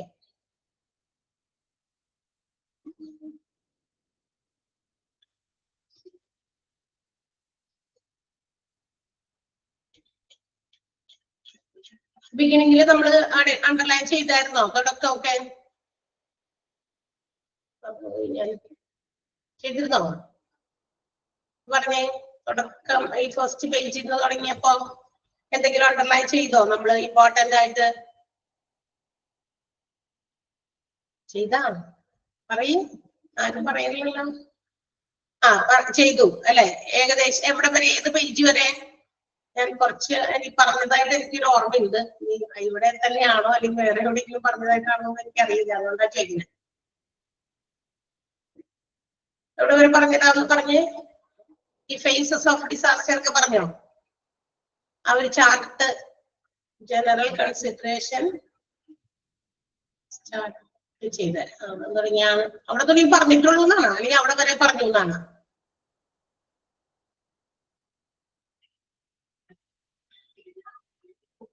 ജനറൽ കൺസിഡറേഷൻ എവിടെയാണ്?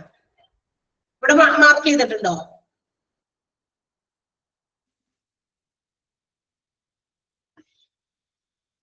പറയേ, ഇവിടെ തുടങ്ങി മാർക്ക് ചെയ്തു എന്നാണോ?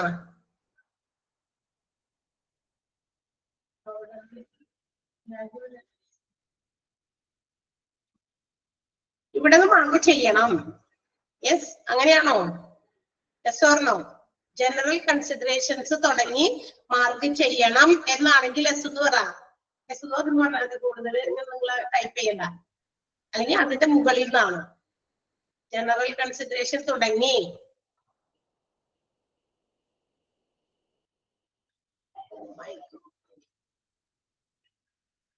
ഫസ്റ്റ് തുടങ്ങി പറഞ്ഞിട്ടില്ല എന്നാണോ പറയണത് നിങ്ങള്? ബാക്കി ആരെങ്കിലും ഒക്കെ ഉണ്ടെങ്കിൽ അവരുടെ ഒന്ന് വായിക്കാമോ? MCP വരെ ചെയ്തിട്ടുണ്ട്. MCP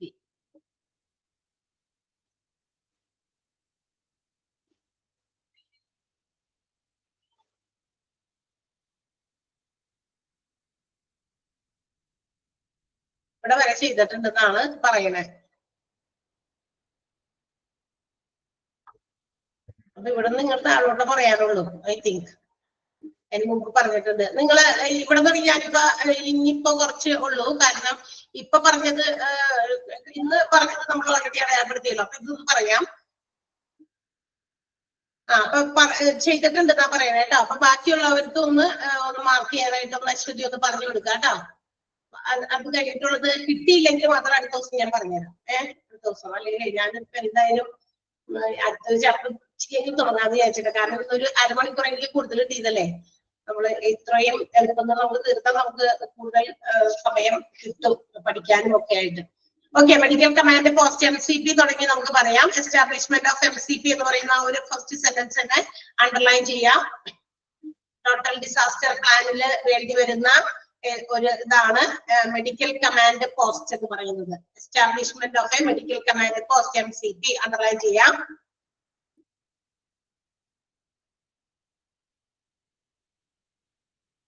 നെക്സ്റ്റ് അതിന്റെ അടുത്ത സെന്റൻസ് താഴെയാണ്. The MCP must have a direct communication link with the resource hospital which coordinates the hospital based aspects of operations.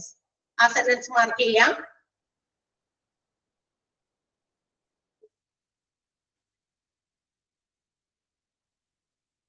അടുത്തത് the first task of MCP. Task എന്നാക്കാൻ ഞാൻ പറഞ്ഞോ ഇല്ലയെന്ന് എനിക്ക് അറിയില്ല. പറഞ്ഞെന്നാണ് തോന്നുന്നത് അല്ലെ. ടാങ്ക് എന്നാണ് അവിടെ കിടക്കുന്നത്. ടാസ്ക് ആക്കാൻ പറഞ്ഞിരുന്നു. ആ ഒരു sentence. Task of MCP is to obtain an overview of the severity of the disaster and resources available. നമ്മുടെ ടാസ്ക് എന്താണ് MCP-യുടെ. ആ ഒരു സെന്റൻസ് അണ്ടർലൈൻ ചെയ്യാം. അതിന് വേണ്ടിയിട്ട് it is best to use triage tag. അതിന് വേണ്ടിയിട്ട് ട്രയേജ് ടാഗ് യൂസ് ചെയ്യുക എന്നുള്ളതാണ്. ആ ട്രയേജ് ടാഗുകൾ 3 ഉണ്ട്. Red tag category 1, yellow tag category 2, green tag category 3. അത് 3 അണ്ടർലൈൻ ചെയ്യാം. റെഡ് ടാഗ് കാറ്റഗറി 1 എന്ന്, yellow tag category 2, green tag category 3. ഇത് ഞാൻ മോക്ക് ടെസ്റ്റിന്റെ ക്വസ്റ്റ്യൻ ഇട്ടിരുന്നു. അത് ഇട്ടിരുന്ന ആ ഒരു ക്വസ്റ്റ്യന്റെ രീതി കണ്ടല്ലോ. അത് നമ്മൾ കണ്ടിട്ടാണ് അങ്ങനെ ഇട്ടേക്കുന്നത്. ക്വസ്റ്റ്യൻ കണ്ടല്ലോ. അതായത് മിക്സ് ആൻഡ് മാച്ച് പോലെ ഇട്ടിരിക്കുകയായിരുന്നു. കാറ്റഗറി 3 വന്നത് യെല്ലോ ടാഗ് ആണെന്നോ അങ്ങനെയൊക്കെയാണ് വന്നേക്കണേ ക്വസ്റ്റ്യൻ കേട്ടോ. ടാഗ് തമ്മില് കളർ വെച്ചിട്ട് കാറ്റഗറീനെ കാറ്റഗറൈസ് ചെയ്യുന്ന രീതിയാണ് അങ്ങനെ വന്നേക്കണേ. ഓക്കെ, പിന്നെ വന്നത് priority of removing patients from the disaster site by ambulance dispatch and other transport. Ambulance വഴിയോ മറ്റ് ഗതാഗത മാർഗം ഉപയോഗിച്ചോ പേഷ്യൻസിനെ ആ ഡിസാസ്റ്റർ സൈറ്റിൽ നിന്ന് റിമൂവ് ചെയ്യുന്നതിന്റെ പ്രയോറിറ്റി മുൻഗണനാ ക്രമമാണ് കൊടുത്തിരിക്കുന്നത്. ക്രിട്ടിക്കൽ പേഷ്യൻസ് അത് റെഡ് ടാഗ് ആണ്. ആ ഒരു പോയിന്റുകൾ മാർക്ക് ചെയ്തുകൊണ്ടാണ് ആ സെന്റൻസും ആ പോയിന്റുകളും മാർക്ക് ചെയ്യാം. ആ സെന്റൻസും ആ പോയിന്റുകളും മാർക്ക് ചെയ്യാം. Okay, then organization of disaster management at the hospital എന്ന് പറയുന്ന ഹെഡിങ് ആണ്. Hospitals have to be prepared for 3 kinds of disasters. രണ്ടാമത്തെ പാരഗ്രാഫിൽ, അതിന്റെ പാരഗ്രാഫിൽ ഇല്ല, രണ്ടാമത്തെ പാരഗ്രാഫില് ആദ്യത്തെ sentence. First is an internal hospital disaster such as an explosion of or a major fire. Other sentences second is an external disaster such as hurricane, flood, earthquake or transportation accident. Third is forewarned disaster, recipient of large number of patients from some other hospitals. അപ്പോൾ മറ്റേതൊക്കെ മുന്നറിയിപ്പില്ലാതെ വരുന്നതാണെങ്കിലും മൂന്നാമത്തേത് മറ്റു ഹോസ്പിറ്റലിൽ നിന്നും കൊണ്ടുവരുന്ന മുൻകൂട്ടി warning കിട്ടി നമ്മളോട് കണ്ട് അവിടെ വിട്ടിട്ടുണ്ട് കുറച്ച് പേഷ്യൻസിനെ എന്നൊക്കെ പറഞ്ഞിട്ടുണ്ട്. ആ 3 തരത്തിലുള്ള ഡിസാസ്റ്ററുകളാണ് ഹോസ്പിറ്റൽസിൽ ഫേസ് ചെയ്യേണ്ടി വരിക. ആ ഒരു പാരഗ്രാഫ് അങ്ങനെ തന്നെ മാർക്ക് ചെയ്തുകൊണ്ടാണ്. ഓക്കെ, പിന്നെ planning should include as much as possible consultation and liaison with the local civil authorities. അതായത് ഈ ഹോസ്പിറ്റലിന്റെ ഡിസാസ്റ്ററുമായിട്ട് ബന്ധപ്പെട്ടുള്ള പ്ലാനിങ്ങില് അവർക്ക് കൺസൾട്ട് ചെയ്യേണ്ടി വരുന്ന ചില അതോറിറ്റീസിന്റെ പേരുകൾ പറയുന്നുണ്ട്. Fire brigade, police, civil defence warden, അതുപോലെ അങ്ങനെയുള്ള മറ്റ് ഏജൻസീസ്. ആ ഒരു സെന്റൻസ് അണ്ടർലൈൻ ചെയ്യണം. പ്ലാനിങ് ഷുഡ് ഇൻക്ലൂഡ് തുടങ്ങി ഏജൻസീസ് വരെ.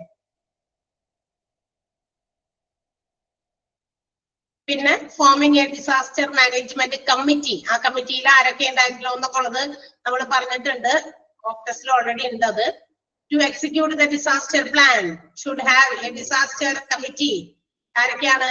Director or the medical superintendent, administrative officer, heads of clinical unit including operation theaters, casualty matron, officer in charge of transport supply, security and communications. ആ കമ്മിറ്റിയിലെ അംഗങ്ങളിൽ ആരൊക്കെയാണ്? ചിലപ്പോൾ കുറച്ചുപേരെ പേര് തരും, അതിനകത്ത് ഇല്ലാത്ത ആളുടെ പേര് വരും. ഓക്കെ.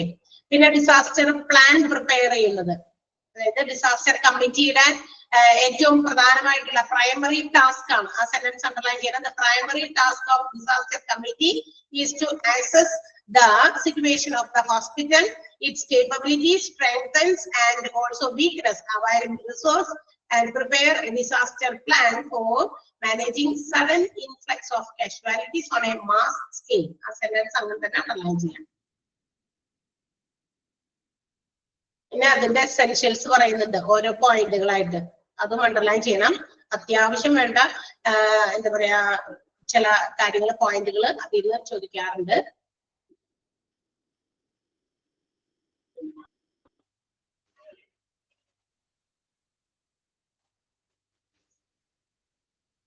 നെക്സ്റ്റ് ഡിസാസ്റ്റർ ഓർഗനൈസേഷൻ ആണ്. ഡിസാസ്റ്റർ ഓർഗനൈസേഷൻ നമ്മൾ അതിന്റെ ക്വസ്റ്റ്യൻ ഉൾപ്പെടുത്തിയിട്ടുണ്ട് ഓൾറെഡി നോട്ടസില്. Senior member from amongst the medical staff should be nominated as chief of disaster operations എന്നുള്ളത് ആ സെന്റൻസ് അണ്ടർലൈൻ ചെയ്യാം. മാത്രമല്ല he should have an assigned deputy, deputy member ഉണ്ടായിരിക്കണം. ഇതിനു വേണ്ടിയിട്ട് ഈ ചീഫിന്റെ ആബ്സെൻസിൽ ആളായിരിക്കണം ബാക്കി കാര്യങ്ങളൊക്കെ ചെയ്യുന്നത്. അപ്പൊ ആ രണ്ട് സെന്റൻസ്, ആ സീനിയർ മെമ്പർ എന്ന് തുടങ്ങി ആബ്സെൻസ് ഓഫ് ദി ചീഫ് എന്ന് പറയുന്നത് വരെ അണ്ടർലൈൻ ചെയ്യാം.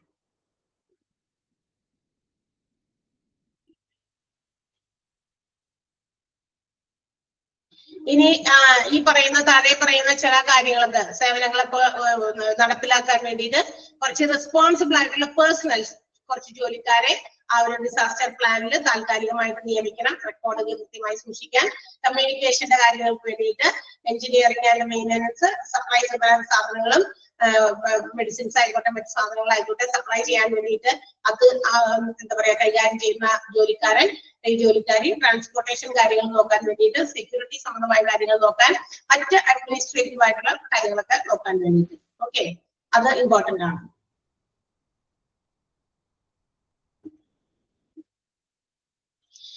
ഹോസ്പിറ്റലിന്റെ ചില പ്രധാനപ്പെട്ട ഏരിയാസ് ഒക്കെ നമുക്ക് പല കാര്യങ്ങൾക്ക് വേണ്ടി ഉപയോഗിക്കാന്ന് പറഞ്ഞിട്ടുണ്ട് അല്ലെ. ഡിസാസ്റ്ററിൽ ഒരുപാട് ആളുകളെ കൊണ്ടുവരുമ്പോൾ ഹോസ്പിറ്റലിന്റെ പ്രിമിസസ് തന്നെ നമുക്ക് മറ്റ് പല കാര്യങ്ങൾക്ക് വേണ്ടി ഉപയോഗിക്കാം.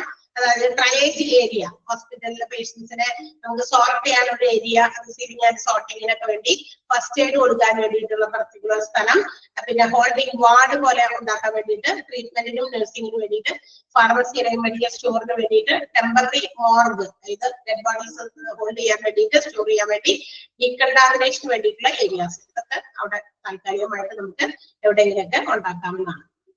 പിന്നെ ഹെഡ് ക്വാർട്ടേഴ്സ് ആണ്, അതായത് ഒരു ഹെഡ് ക്വാർട്ടേഴ്സ് ഡിസാസ്റ്റർ ഓർഗനൈസേഷനും മറ്റു കാര്യങ്ങളൊക്കെ കൺട്രോൾ ചെയ്യാൻ വേണ്ടി ഒരു കൺട്രോൾ റൂം അല്ലെങ്കിൽ ഒരു ഹെഡ് ക്വാർട്ടേഴ്സ് ഒരു ഡെസിഗ്നേറ്റഡ് ഏരിയയില് പ്രത്യേകം അതിനുവേണ്ടി തെരഞ്ഞെടുത്ത ഒരു സ്ഥലം അതിന് വേണ്ടിയിട്ട് ഉണ്ടാക്കണം. ആ ഒരു സെന്റൻസ് അണ്ടർലൈൻ ചെയ്യട്ടെ, ഡെസിഗ്നേറ്റഡ് ഏരിയ.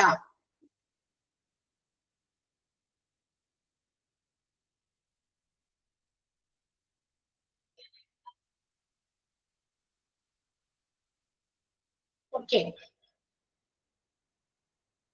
ഇനി പറഞ്ഞു the control room should be near the existing admission and registration point for patients. ആ സെന്റൻസ് അണ്ടർലൈൻ ചെയ്യാം. കൺട്രോൾ റൂം എവിടെയായിരിക്കണം? പേഷ്യൻസിനെ അഡ്മിറ്റ് ചെയ്യുന്ന അല്ലെങ്കിൽ അവരെ രജിസ്ട്രേഷൻ ഒരു സ്ഥലം ഉണ്ടായിരിക്കും, അങ്ങനെയുള്ള സ്ഥലത്തായിരിക്കണം, അതിന്റെ അടുത്തായിരിക്കണമെന്ന്. അല്ലാതെ എവിടെയെങ്കിലും കൊണ്ടുപോയി ഇട്ടിട്ട് കാര്യമില്ല. കൺട്രോൾ റൂം ഇതിന് ഏറ്റവും തൊട്ടടുത്ത് ആയിരിക്കണം എന്നാണ്. ഇനി ഈ പറയുന്ന ഓഫീസേഴ്സിന് അല്ലെങ്കിൽ ഒഫീഷ്യൽസിന് വേണ്ടിയിട്ട് ഒരു പ്രത്യേകം സ്ഥലം സ്പെസിഫൈഡ് ആയിട്ടുള്ള കുറച്ച് സ്ഥലങ്ങൾ അലോക്കേറ്റ് ചെയ്യണമെന്ന് പറഞ്ഞേക്കണം. മെഡിക്കൽ ഡയറക്ടർക്ക്, അതുപോലെ administrative chief, stores and supply ഓഫീസർക്ക്, കമ്മ്യൂണിക്കേഷൻ ഓഫീസർ, ആ ഒരു പോയിന്റുകൾ, ആ ഒരു ആളുകളുടെ പേരുകൾ ഒന്ന് അണ്ടർലൈൻ ചെയ്തേക്ക് അല്ലെങ്കിൽ പിന്നിട്ടേക്ക് കേട്ടോ.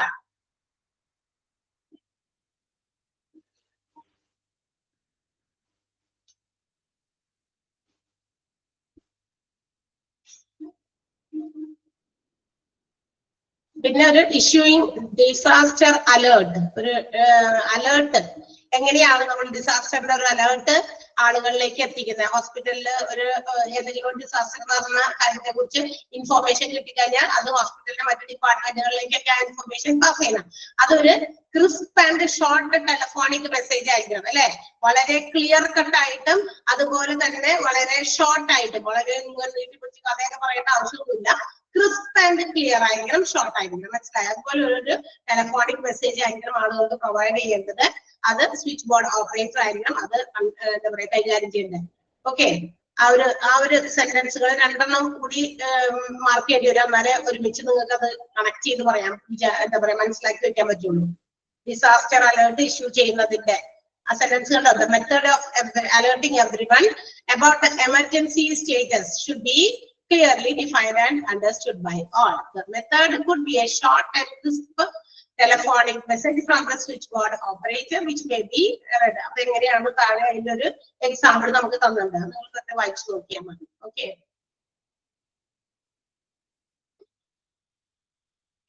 ഇനി the director and the hospital administrator എന്ന് പറയുന്ന ഒരു സെന്റൻസ് ഇല്ലേ, needless to add, എടുത്തു പറയേണ്ട കാര്യമില്ല എന്നാണ്. അത് പറയേണ്ട കാര്യമില്ല, കാരണം ഡയറക്ടറും ഹോസ്പിറ്റൽ അഡ്മിനിസ്ട്രേറ്ററും ഏത് സമയവും ടെലഫോണിൽ അവൈലബിൾ ആയിരിക്കണം എന്നുണ്ട്. ഡിസാസ്റ്റർ ഉണ്ടായാൽ ഇവർ രണ്ടുപേരും എപ്പോഴും ഫോൺ സ്വിച്ച് ഓഫ് ചെയ്ത് നോക്കുന്നത് കാര്യമില്ല, ഇവരെ എപ്പോൾ വിളിച്ചാലും കിട്ടിക്കോളണം, അതുപോലെ അലേർട്ട് ആയിരിക്കണം. പിന്നെ റേഡിയോ പേജിംഗ് സിസ്റ്റം ഉണ്ടെങ്കിൽ അതിലൂടെയും ആളുകളിലേക്ക് കാര്യങ്ങൾ അറിയിപ്പിച്ചോളണം. അത് രണ്ടും, ആ രണ്ട് സെന്റൻസും അണ്ടർലൈൻ ചെയ്താട്ടോ. The director or hospital administrator എന്ന് തുടങ്ങി ആ ത്രൂ ദ സിസ്റ്റം എന്ന് പറയുന്നത് വരെ.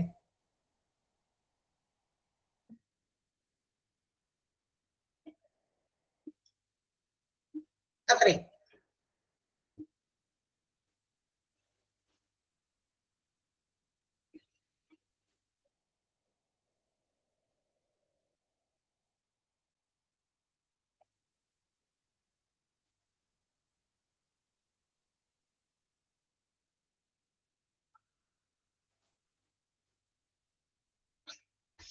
ചെയ്തോ, അണ്ടർലൈൻ ചെയ്തോ?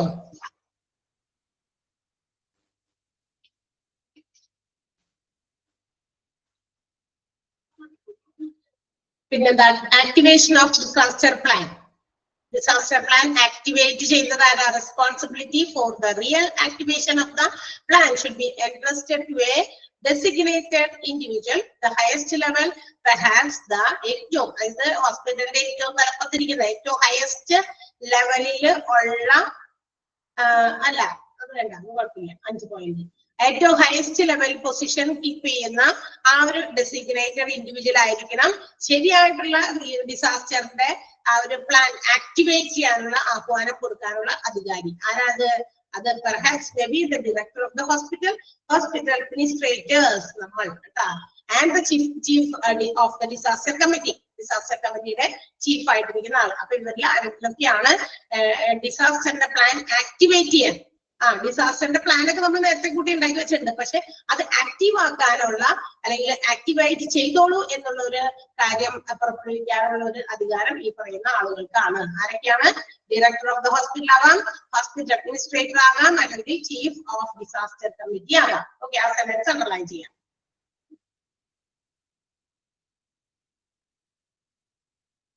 ഓക്കെ,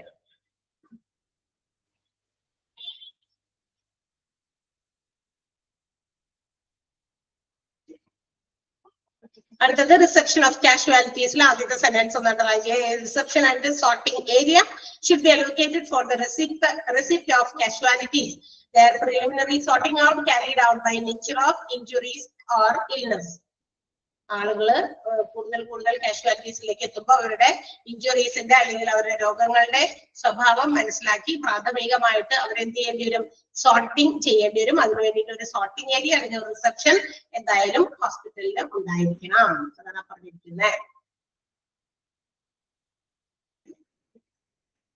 ഇനി അടുത്തത് ഇതൊക്കെ നമ്മൾ മോക്ക് ടെസ്റ്റിൽ തന്നേക്കുന്നതാണ്. ഏതാണെന്നറിയോ? ഇത് the sorting staff should manage and supervised by an experienced physician or surgeon. ഈ കൊണ്ടുവരുന്ന പേഷ്യൻസിനെയൊക്കെ ഹോസ്പിറ്റലിൽ വരുമ്പോൾ വീണ്ടും ഒരു ട്രയലേജ് നടത്തും നമ്മൾ പറഞ്ഞല്ലേ? തരംതിരിക്കും എന്ന് പറഞ്ഞില്ലേ? ആ തരംതിരിക്കുന്ന ആ സോർട്ടിംഗ് സ്റ്റാഫ് ആരാ തരംതിരിക്കുമ്പോൾ എന്ത് ചെയ്യണം? പുള്ളിയുടെ ഇഷ്ടത്തിനല്ല, അങ്ങോരെ സൂപ്പർവൈസ് ചെയ്യാനായിട്ട് എപ്പോഴും എന്തായിരിക്കണം? ഒരു ഫിസിഷ്യനോ സർജനോ അടുത്തുണ്ടായിരിക്കണം. അവരുടെ ഹെൽപ്പോട് കൂടിയാണ് സോർട്ടിംഗ് സ്റ്റാഫ് എന്ത് ചെയ്യേണ്ടത്? ഹോസ്പിറ്റലിലേക്ക് എത്തിയ പേഷ്യൻസിനെ സോർട്ട് ചെയ്യേണ്ടത്. അതാണ് നമ്മളാ പറഞ്ഞത്. അങ്ങനെയല്ലല്ലോ പറഞ്ഞത്? ഞാൻ വേറെ ഒന്നുമല്ലല്ലോ പറഞ്ഞേ. ആ സെന്റൻസ് ഒന്ന് അണ്ടർലൈൻ ചെയ്യണേ, അത് ഇമ്പോർട്ടന്റ് ആണ്. ടെസ്റ്റിൽ വന്നിട്ടുണ്ടെന്നാണ് എനിക്ക് തോന്നുന്നത്. യെസ്. പിന്നെ വരുന്നത് ഈ ഒരു സാധനം, അതിനകത്ത് അത് എല്ലാം വരും കേട്ടോ. ആരൊക്കെയാണ് പേഴ്സണൽസ് ഈ പറയുന്ന റിസീപ്റ്റ്, അതായത് ഹോസ്പിറ്റലിൽ വരുന്ന ഇത്തരം ഇൻപേഷ്യൻസിനെ, ഈ കാഷ്വാലിറ്റീസിനെ നമ്മൾ റിസീവ് ചെയ്യുന്ന സമയത്ത് വേണ്ട ആൾക്കാർ ആരൊക്കെയാണെന്നും അവരെന്തൊക്കെ എത്ര പേര് വേണം, എങ്ങനെയൊക്കെയാണ് കാര്യങ്ങൾ എന്തൊക്കെയാ ചെയ്യുന്നതെന്നും പറഞ്ഞു. ഒരു ഡോക്ടർ വേണം അത് ആദ്യമായിട്ട് ചെക്ക് ചെയ്യാൻ, പ്രയോറിറ്റി അനുസരിച്ച് ചെക്ക് ചെയ്യാൻ വേണ്ടിയിട്ട് ഒരു ഡോക്ടർ, 2 നഴ്സസ് ഡോക്യുമെന്റ്സ് ഒക്കെ തയ്യാറാക്കാനാണ്, ക്ലിനിക്കൽ ആയിട്ടുള്ള കാര്യങ്ങൾ ചെയ്യാൻ, അതായത് പേഷ്യൻസിന്റെ എന്തെങ്കിലും വാല്യൂബിൾസോ അല്ലെങ്കിൽ പേഷ്യൻസിന്റെ റീഅഷുറൻസിനോ ഒക്കെ വേണ്ടിയിട്ട് അങ്ങനെയൊക്കെ ഇതൊക്കെ മനസ്സിലാക്കാൻ വേണ്ടിയിട്ടുള്ള ഒരു ക്ലിനിക്കൽ ഒരു വിഭാഗം പേഴ്സണൽ വേണം. പിന്നെ 2 അറ്റൻഡന്റുമാർ വെള്ളം അല്ലെങ്കിൽ കോഫി, ടീ അങ്ങനെയുള്ളതൊക്കെ എന്തെങ്കിലും പ്രൊവൈഡ് ചെയ്യാനോ മെഡിക്കൽ ആയിട്ട് ഉള്ള ഒരു സുരക്ഷിതത്വം അവർക്ക് കൊടുക്കാൻ വേണ്ടിയിട്ടാണ്, കംഫർട്ട് ആക്കാൻ വേണ്ടിയിട്ട്. അതുപോലെ തന്നെ ഇൻഫോർമേഷൻസ്, പേഷ്യൻസിന്റെ കാര്യങ്ങളൊക്കെ റിലേറ്റീവ്സിനെ അറിയിക്കാനോ അല്ലെങ്കിൽ കാഷ്വാലിറ്റിന്ന് ഏത് ഡിപ്പാർട്ട്മെന്റിലേക്ക് ഇവരെ കൊണ്ടുപോകണം എന്നുള്ള കാര്യങ്ങൾ അറിയിക്കാനോ ഒക്കെ വേണ്ടിയിട്ടാണ് 2 അറ്റൻഡന്റുമാർ വേണമെന്ന്. പിന്നെ അവരെ കുറിച്ച് കളക്ട് ചെയ്ത മിനിമം ഡോക്യുമെന്റുകൾ എന്തൊക്കെയാണ്, എന്ത് കാര്യങ്ങളാണ് ഡോക്യുമെന്റ് ചെയ്യേണ്ടത്, ഡോക്യുമെന്റേഷൻ പർപ്പസ് വേണ്ടി അവരിൽ നിന്ന് എന്തൊക്കെ കാര്യങ്ങൾ കളക്ട് ചെയ്യണം എന്നുള്ളത് അവിടെ 4 കാര്യം പറഞ്ഞിട്ടുണ്ടായിരുന്നു. പേര്, വയസ്സ്, അവരുടെ സെക്സ് എന്ന് പറയണം. പിന്നെ അതൊക്കെ എഴുതി വെക്കണം. പിന്നെ മെഡിക്കൽ ഡാറ്റ, പേഷ്യന്റിന്റെ ഇൻപേഷ്യന്റ് ആണോ അല്ലെങ്കിൽ അപ്പൊ തന്നെ പറഞ്ഞു വിട്ടോ, കുഴപ്പമില്ല, വലിയ കുഴപ്പമില്ലാത്ത പേഷ്യന്റ് ആണോ, മരുന്നൊക്കെ കൊടുത്ത് വിട്ടോ, അങ്ങനെയുള്ള കാര്യങ്ങൾ. പിന്നെ ജനറൽ കണ്ടീഷൻസ്, അവർക്ക് ഫ്ലോ ബ്ലഡ് ഒക്കെ ഉണ്ടെങ്കിൽ അവർക്ക് ടോണിക് വെച്ച് ബ്ലഡ് ഫ്ലോ ഒക്കെ നിർത്തിയിട്ടുണ്ടോ, അങ്ങനെയുള്ള കാര്യങ്ങളൊക്കെ ചെക്ക് ചെയ്തിട്ടുണ്ടെങ്കിൽ അതൊക്കെ. പിന്നെ സ്കിൻസ്, എല്ലോ മറ്റൊക്കെ അകന്നോ അല്ലെങ്കിൽ ഒളിഞ്ഞോ ഒക്കെ ചെയ്തിട്ടുണ്ടെങ്കിൽ അതൊക്കെ കറക്റ്റ് ആയിട്ട് ചെയ്തിട്ടുണ്ടോ, അത്തരം കാര്യങ്ങളെ കുറിച്ച് അതൊക്കെ ഡോക്യുമെന്റ് ചെയ്യണം. പിന്നെ അഡ്മിഷൻ രജിസ്റ്റർ, അതായത് അഡ്മിറ്റ് ചെയ്യുന്നുണ്ടെങ്കിൽ പ്രിലിമിനറി ആയിട്ടുള്ള ഒരു ഡയഗ്നോസിസ് ചെയ്തതിന് ശേഷം എന്ത് ചെയ്യുക, ആളെ അഡ്മിറ്റ് ചെയ്തോ എന്നുള്ളതിന്റെ അഡ്മിഷൻ രജിസ്റ്ററും തയ്യാറാക്കണം. ഇതൊക്കെയാണ് മിനിമം ഡോക്യുമെന്റേഷൻസ്. ഓക്കെ. ഇനി ഈ പ്രയോറിറ്റീസ് ഓൾറെഡി നമുക്ക് ആവശ്യമുണ്ട്. പ്രയോറിറ്റീസിനകത്ത് പ്രയോറിറ്റി 1ൽ വരുന്നത് ഏതാ, 2ൽ വരുന്നത് ഏതാ, 3ൽ വരുന്നത് ഏതാണെന്നൊക്കെ നമുക്ക് ചോദിക്കാൻ സാധ്യതയുണ്ട്. അപ്പൊ അതും ഒന്ന് മാർക്ക് ചെയ്ത് വെച്ചേക്കാം നിങ്ങള്. അതെന്തായാലും അങ്ങനെ തന്നെ നമുക്ക് പറയാൻ പറ്റില്ല എങ്ങനെയാണ്. ഓരോ പ്രയോറിറ്റി നിങ്ങൾ ഏകദേശം അവിടെ തന്നേക്കുന്നത് മാത്രം നോക്കിയാൽ മതി, വേറെ പുറത്തൊന്നും ചോദിക്കില്ല. അവിടെ തന്നിരിക്കുന്ന പ്രയോറിറ്റീസ് ഹോസ്പിറ്റലിൽ പെട്ടെന്ന് ട്രീറ്റ്മെന്റ് കൊടുക്കേണ്ടതനുസരിച്ചിട്ട് അവിടെ വന്നു കഴിയുമ്പോൾ സോർട്ട് ചെയ്തില്ല. ഇത് ഹോസ്പിറ്റലിനകത്ത് വന്നിട്ടുള്ള സോർട്ടിംഗ് ആണ് കേട്ടോ, മനസ്സിലായോ? മറ്റേത് അവിടെ എവിടെ ഡിസാസ്റ്റർ ഓക്കർ ചെയ്യുന്ന സൈറ്റിലുണ്ടായ സോർട്ടിങ് വേറെ, അതാണ് ടാഗുകൾ കൊടുത്തത്. ഇവിടെ ഇത് ഹോസ്പിറ്റലിനകത്ത് കയറി കഴിയുമ്പോൾ വീണ്ടും ഒരു സോർട്ടിംഗ് നടത്തണം. എന്നാലാണ് ആരെ ആദ്യം അറ്റൻഡ് ചെയ്യണം എന്ന് ഡോക്ടേഴ്സ് തീരുമാനിക്കാൻ പറ്റുള്ളൂ. ആ ട്രയൽസ് നടത്തുമ്പോൾ പ്രയോറിറ്റി അനുസരിച്ചിട്ടാണ് ഈ കൊടുത്തത്. അതിന് എക്സാമ്പിൾസ്, പ്രയോറിറ്റി 1ന്റെ എക്സാമ്പിൾസ് എന്താണ്, പ്രയോറിറ്റി 2ന്റെ എക്സാമ്പിൾസ് എന്താണ്, ക്ലിയർ ആണോ പറഞ്ഞത്? അങ്ങനെയാണല്ലോ, വേറെ രീതിയിൽ മനസ്സിലാക്കരുത്. ഓക്കെ. അപ്പൊ അത്രയും അതാണ് ആ പ്രയോറിറ്റിക്കകത്ത് വരുന്നത്. പിന്നെയുള്ളത് എനിക്ക് തോന്നുന്ന പേഷ്യന്റിനെ ഹോൾഡ് ചെയ്യുന്ന ഏരിയ, അലോക്കേറ്റ് ചെയ്യുന്ന ഏരിയ, അവിടെ സെന്റൻസ് വൈസ് നിങ്ങൾക്ക് മാർക്ക് ചെയ്യണമെന്ന് നിർബന്ധമൊന്നുമില്ല. ഐ തിങ്ക് അതിനകത്ത് കുറെ ഇൻഫോർമേഷൻസ് ആയിട്ടുള്ള കാര്യങ്ങളാണ് തന്നേക്കണേ അല്ലെ. പേഷ്യന്റിനെ എവിടെയൊക്കെ കൊണ്ട് കിടത്താം, അതിന് വേണ്ടിയിട്ട് പ്രത്യേകം ബിൽഡിങ്ങുകൾ നമ്മൾ നേരത്തെ റെഡിയാക്കി വെക്കണം. അവിടെ തൊട്ടടുത്തുള്ള സ്കൂളുകളോ അല്ലെങ്കിൽ ക്ലാസ് റൂമുകളോ അല്ലെങ്കിൽ മറ്റേതെങ്കിലും തരത്തിലുള്ള ബിൽഡിംഗ് ഒക്കെ നോക്കി നേരത്തെ കുട്ടി വെച്ചേക്കാം എന്നൊക്കെയാണ് പറഞ്ഞേക്കണേ അല്ലെ. അങ്ങനത്തെ കുറെ കാര്യങ്ങളൊക്കെയാണ് പറഞ്ഞേക്കണേ. അതിനകത്ത് ഇനി മാർക്ക് ചെയ്യണമെന്ന് എനിക്ക് തോന്നുന്നില്ല. അത് വേണമെങ്കിൽ ഇനി നമുക്ക് അടുത്ത ദിവസം മാർക്ക് ചെയ്യാം. ഞാൻ ഇപ്പൊ എന്താ പറയാ, ഇന്ന് നമുക്ക് വേറൊരു ചാപ്റ്റർ കൂടി എടുക്കണമെന്ന് വിചാരിച്ചിട്ടാ വന്നത്. നമ്മളുടെ 7th മൊഡ്യൂളിനകത്ത് അടുത്ത ദിവസം വേണമെങ്കിൽ ഇനി ബാക്കിയുള്ള നമുക്ക് ചെയ്യാട്ടോ, മാർക്ക് ചെയ്യാം. ഇത്രയും നിങ്ങൾ മാർക്ക് ചെയ്തല്ലോ, അപ്പൊ അത്രയും ചെയ്ത് പഠിക്കും. ഇന്ന് മാർക്ക് ചെയ്തതും നേരത്തെ മാർക്ക് ചെയ്തതും ഇന്ന് എടുത്ത ക്ലാസ്സിന്റെ ബാക്കിയുള്ള നമ്മൾ ഓൾറെഡി മാർക്ക് ചെയ്തിട്ടുണ്ട്, അപ്പൊ നിങ്ങൾക്ക് അറിയാം. അപ്പൊ അതൊക്കെ ഒന്ന് മാർക്ക് ചെയ്തതൊക്കെ പഠിക്കാം. എന്തായാലും ഞാൻ തുടങ്ങാമെന്ന് വിചാരിച്ചതല്ലേ. സോ ഞാൻ തുടങ്ങാമെന്ന് നമ്മളൊരു കാര്യം വിചാരിച്ചു വന്ന പിന്നെ അത് ചെയ്യാതെ പോകുന്നത് ശരിയല്ലല്ലോ. 1-2 സെന്റൻസ് പറഞ്ഞാലും മതി, അപ്പൊ എനിക്കൊരു ആശ്വാസം കിട്ടും. അതുകൊണ്ടാണ് നമ്മള് 7th മൊഡ്യൂളില് ഞാൻ എടുക്കാൻ ഉദ്ദേശിക്കുന്ന ചാപ്റ്റർ ക്ലിനിക്കൽ ഓഡിറ്റ് എന്ന് പറയുന്നതാണ്. ഓഡിറ്റിനെ കുറിച്ചിട്ട് നമ്മൾ ഓൾറെഡി അതും പഠിച്ചിട്ടുണ്ട്. ഡിപ്ലോമയിൽ കുറച്ച് കാര്യങ്ങളൊക്കെ നമ്മൾ പഠിച്ചതാണ് അല്ലെ. ഓഡിറ്റ് എന്താണ് അല്ലെ, എന്താണ് audit, what you mean by audit? Audit എന്ന് പറഞ്ഞാൽ എന്താ? ഇൻസ്പെക്ഷൻ ആണ് അല്ലെ. ഒരു തരം ഇൻസ്പെക്ഷൻ തന്നെയാണ് ഓഡിറ്റിംഗ് എന്ന് പറയുന്നത്. അപ്പൊ നമുക്കറിയാം ഒരുപാട് ഇന്ന് എല്ലാ ബിസിനസ് ഓർഗനൈസേഷൻസും എല്ലാ തരത്തിലുള്ള ബിസിനസ് ഓർഗനൈസേഷൻസും അവരവരുടേതായ ബിസിനസ് സംരംഭങ്ങളുടെ ഓഡിറ്റിംഗ് നടത്തുന്നുണ്ട്. വലിയ വലിയ ബിസിനസ്, ഇപ്പൊ ഹോസ്പിറ്റൽ അല്ലാതെയുള്ള ബിസിനസ് ഓർഗനൈസേഷൻസ് ആണെങ്കിൽ അവിടുത്തെ ഓഡിറ്റിംഗ് അവിടുത്തെ കണക്കെടുപ്പുകളാണ് അല്ലെ, കണക്കുകളിലാണ്. അവരുടെ എന്താ പറയാ ഇൻകംസ്, അതുപോലെ എക്സ്പെൻസസ്, ഇതെല്ലാം അവർ തയ്യാറാക്കുന്ന അവരുടെ ഫിനാൻഷ്യൽ സ്റ്റേറ്റ്മെന്റുകളൊക്കെ ഇൻസ്പെക്ട് ചെയ്യുന്നതാണ്. അവരുടെ സാമ്പത്തിക ഇടപാടുകൾ തരും നിങ്ങൾക്ക്. ഞാനിപ്പോ ജസ്റ്റ് ഒന്ന് എടുക്കുന്നു പറഞ്ഞാൽ ഞാൻ വെറുതെ പറയുന്നുള്ളൂ. നിങ്ങളുടെ ടോപ്പിക്കിലേക്ക് എത്താനോ അല്ലെങ്കിൽ അതിന് ക്വസ്റ്റ്യൻ തരാനോ ഞാൻ ഉദ്ദേശിക്കുന്നില്ല. നിങ്ങൾക്ക് അവിടുന്ന് നോട്ട് തന്നിട്ട് നിങ്ങൾ അത് എഴുതിയാൽ മതി. ഓക്കെ, ഞാൻ ഇതിൽ നിന്ന് ക്വസ്റ്റ്യൻ ഒന്നും നിങ്ങൾക്ക് പ്രശ്നം തരുന്നില്ല. ജസ്റ്റ് അങ്ങനെ അത് ഇന്ന് സ്റ്റാർട്ട് ചെയ്യണം എന്നുള്ളൊരു ഇതിലെ ടീച്ചർ വിളിച്ചിട്ട് പറഞ്ഞു ഇന്നലെ. പിന്നെ എന്താ പറയാ, ഇന്ന് രാവിലെ ടീച്ചർക്ക് വരാൻ പറ്റില്ല, വയ്യാന്ന് പറഞ്ഞേ. അപ്പൊ ഞാൻ ചെന്നാ പിന്നെ അരമണിക്കൂർ കൂടി ഞാൻ എക്സ്റ്റെൻഡ് ചെയ്ത് എടുക്കുമ്പോ ഒരു ഇച്ചിരി തുടങ്ങണ്ടേ എന്ന് വിചാരിച്ചിട്ടാണ്. ഞാനപ്പോ ഈ ഇമ്പോർട്ടന്റ് ആയിട്ടുള്ള മാർക്ക് ചെയ്യുന്ന ഒരു സമയത്തിന്റെ കാൽക്കുലേഷൻ എന്തെങ്കിലും ഉണ്ടായില്ല. അതുകൊണ്ടാണ്. അല്ലെങ്കിൽ ഇപ്പൊ ഞാൻ ആ ഒരു ഉദ്ദേശിച്ചത് ഒരു പേജ് എടുക്കാനാണ്. ആ ഒരു പേജ് എടുത്തിട്ട് നിർത്തിയാണേ. പക്ഷെ ആ ഒരു സാധനം എന്റെ കാൽക്കുലേഷൻസിൽ വന്ന കാര്യമല്ല. അല്ലെങ്കിൽ ഈ പറഞ്ഞ രീതിയിൽ തീർന്നാനേട്ടോ അല്ലെ. നിങ്ങൾ ആലോചിച്ച് നോക്കിയേ, 12 മണിക്ക് എനിക്ക് ആ 1.5 മണിക്കൂർ എടുക്കുന്നതിനുള്ളിൽ ക്ലിനിക്കൽ ഓഡിറ്റിന്റെ ഈ ഒരു ഫസ്റ്റ് പേജ് ഇത്രേ ഉള്ളൂ. ആ ഫസ്റ്റ് പേജ് എന്ന് പറയുന്നത് അത് തീർന്നേനെ. പക്ഷെ ആ ഒരു ഇമ്പോർട്ടന്റ് മാർക്ക് ചെയ്യുന്ന സമയം അവിടെ പോയി. കുഴപ്പമില്ല, എന്നാലും ഞാൻ വെറുതെ ഒന്ന് സ്റ്റാർട്ട് ചെയ്തു. അപ്പൊ എന്താണ് ഓഡിറ്റ്? ഓഡിറ്റിംഗ് സാധാരണ എല്ലാ ബിസിനസ് ഓർഗനൈസേഷൻസും നടത്തുന്നില്ല.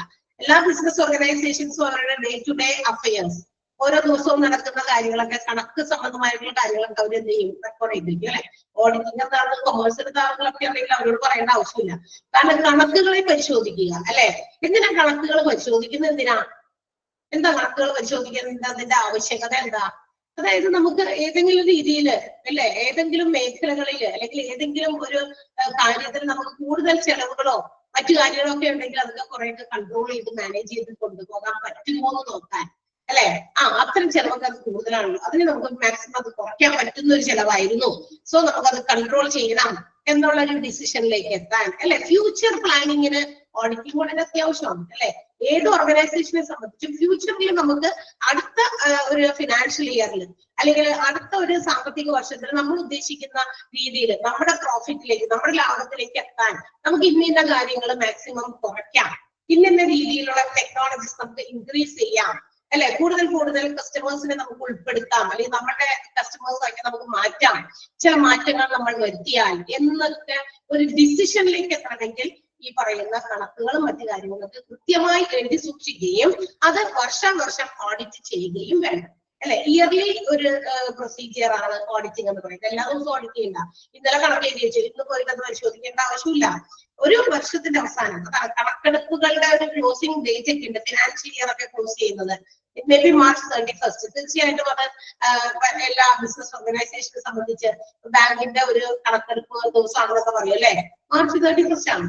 And the beginning of the next year എന്ന് പറയുന്നത്, നെക്സ്റ്റ് ഫിനാൻഷ്യൽ ഇയർ എന്ന് പറയുന്നത് April 1st ആണ് തീർച്ചയായിട്ടും അല്ലെ. അപ്പൊ ആ ഒരു കാലഘട്ടത്തിൽ, ആ ഒരു April 1st മുതൽ March 31st വരെയുള്ള ആ കണക്കുകൾ, അങ്ങനെ ആ ഒരു ഡ്യൂറേഷനെ നമ്മൾ സാധാരണ ബിസിനസ് ഓർഗനൈസേഷൻസ് പറയുന്നത് ഫിനാൻഷ്യൽ ഇയർ എന്നാണ്, സാമ്പത്തിക വർഷം എന്നാണ് വിളിക്കുക അല്ലെ. നമ്മളിപ്പോ പഠിക്കുന്ന കുട്ടികൾക്ക് ഒരു വർഷം എന്ന് പറയുന്നത് അവരുടെ അക്കാഡമിക് ഇയർ ആണ്, അധ്യയന വർഷം എന്ന് മലയാളത്തിൽ പറയും. അക്കാഡമിക് ഇയർ ആണ്. That is from June to March. ജൂൺ മുതൽ മാർച്ച് വരെയാണ്. അവർ 10 months ഉള്ളു. അപ്പൊ 2 മാസം അവിടെ ഇല്ല. 10 മാസമാണ് ജൂൺ മുതൽ മാർച്ച് വരെയുള്ളത് അവരുടെ അക്കാഡമിക് ഇയർ ആണ് കുട്ടികളെ സംബന്ധിച്ച്. അതേസമയം ബിസിനസ് ഓർഗനൈസേഷൻസിനെ സംബന്ധിച്ചുള്ളത് അത് ഫിനാൻഷ്യൽ ഇയർ ആണ്. അപ്പൊ ഈ ഫിനാൻഷ്യൽ ഇയർ, ഒരു ഫിനാൻഷ്യൽ ഇയറിൽ whatever things have been recorded in their accounts, അവരുടെ അക്കൗണ്ട് പുസ്തകങ്ങളിലൊക്കെ എന്തൊക്കെ കാര്യങ്ങളാണോ റെക്കോർഡ് ചെയ്ത് വെച്ചിരിക്കുന്നത് അതിന്റെ നിജസ്ഥിതി, ഇതിന്റെ ഒരു പ്രത്യേക കണക്കെടുപ്പ് ക്ലോസ് ചെയ്ത് അതിന്റെ കാര്യങ്ങളൊക്കെ മനസ്സിലാക്കാനും അതിലെന്തെങ്കിലുമൊക്കെ മാറ്റങ്ങൾ കൊണ്ടുവരാനുണ്ടെങ്കിൽ ഫ്യൂച്ചർ പ്ലാനിങ്ങിനൊക്കെ വേണ്ടിയിട്ട് നമുക്ക് എന്ത് ചെയ്യാം, കാര്യങ്ങളൊക്കെ ഇതിനെ മനസ്സിലാക്കാൻ വേണ്ടി ഒരു കണക്കെടുപ്പിന്റെ ഒരു ഇൻസ്പെക്ഷൻ ആണ് ഓഡിറ്റിംഗ് എന്ന് പറയുന്നത്. തീർച്ചയായിട്ടും ഹോസ്പിറ്റൽസിലും ഒരു ഓഡിറ്റിംഗ് വളരെ നല്ലതാണ് അല്ലെ. അവിടെ ഹോസ്പിറ്റൽസിൽ അപ്പോ എന്തിനെ കുറിച്ചായിരിക്കും ഓഡിറ്റിംഗ്? അവിടെ ഫിനാൻഷ്യൽ ആയിട്ടുള്ള കാര്യങ്ങളെ മാത്രം സംബന്ധിക്കുന്ന ഓഡിറ്റിംഗ് ആയിരിക്കുമോ നടക്കാൻ? ആണോ? ഹോസ്പിറ്റൽസിൽ നടക്കുന്നത് ഫിനാൻഷ്യൽ, അതായത് അവിടെയും സാമ്പത്തികമായിട്ടുള്ള ഇടപാടുകളുണ്ടല്ലോ. നമ്മൾ പേഷ്യൻസിന്റെ നിന്ന് കാശ് വാങ്ങിക്കുന്നു, അവർക്ക് മരുന്നും അവർക്ക് കെയർ ഒക്കെ കൊടുത്ത് അവരെ വിടുന്നു, അവരിൽ നിന്ന് കിട്ടുന്ന ഇൻകം അത് നമ്മുടെ പണസംബന്ധമായിട്ടുള്ള ഒരു കാര്യമാണ്. അതുപോലെ ഹോസ്പിറ്റൽസിലേക്ക് ആവശ്യമുള്ള മെഡിസിൻസ്, മെഡിക്കൽ സപ്ലൈസ്, മറ്റു കാര്യങ്ങളൊക്കെ വാങ്ങിക്കുന്നു, മിഷനറീസ് വാങ്ങിക്കുന്നു, എക്യുപ്മെന്റ് വാങ്ങിക്കുന്നു, അപ്പൊ കാശ് ചെലവുണ്ട്. അങ്ങനെ മാത്രമല്ല കൂടുതൽ ഡെവലപ്മെന്റുകളൊക്കെ ഹോസ്പിറ്റൽസിൽ കൊണ്ടുവരുന്നു. കാശിന്റെ വരവ് കൊണ്ട് പോക്കുണ്ട് അവിടെ. അപ്പൊ കണക്കുകൾ മാത്രം ഓഡിറ്റ് ചെയ്യുക എന്നുള്ളത് മാത്രമായിരിക്കില്ല അല്ലെ. ഹോസ്പിറ്റൽസിൽ whether they are providing better care to the patients, ഹോസ്പിറ്റൽസിൽ വരുന്ന പേഷ്യൻസിന് ആവശ്യത്തിന് അല്ലെങ്കിൽ നല്ല രീതിയിലുള്ള കെയറിങ് കൊടുക്കുന്നുണ്ടോ അതിനെയൊക്കെ ഓഡിറ്റ് ചെയ്യണം അല്ലെ. അവിടുത്തെ കണക്കെടുപ്പുകളും ഒക്കെ വളരെ അത്യാവശ്യമാണ്.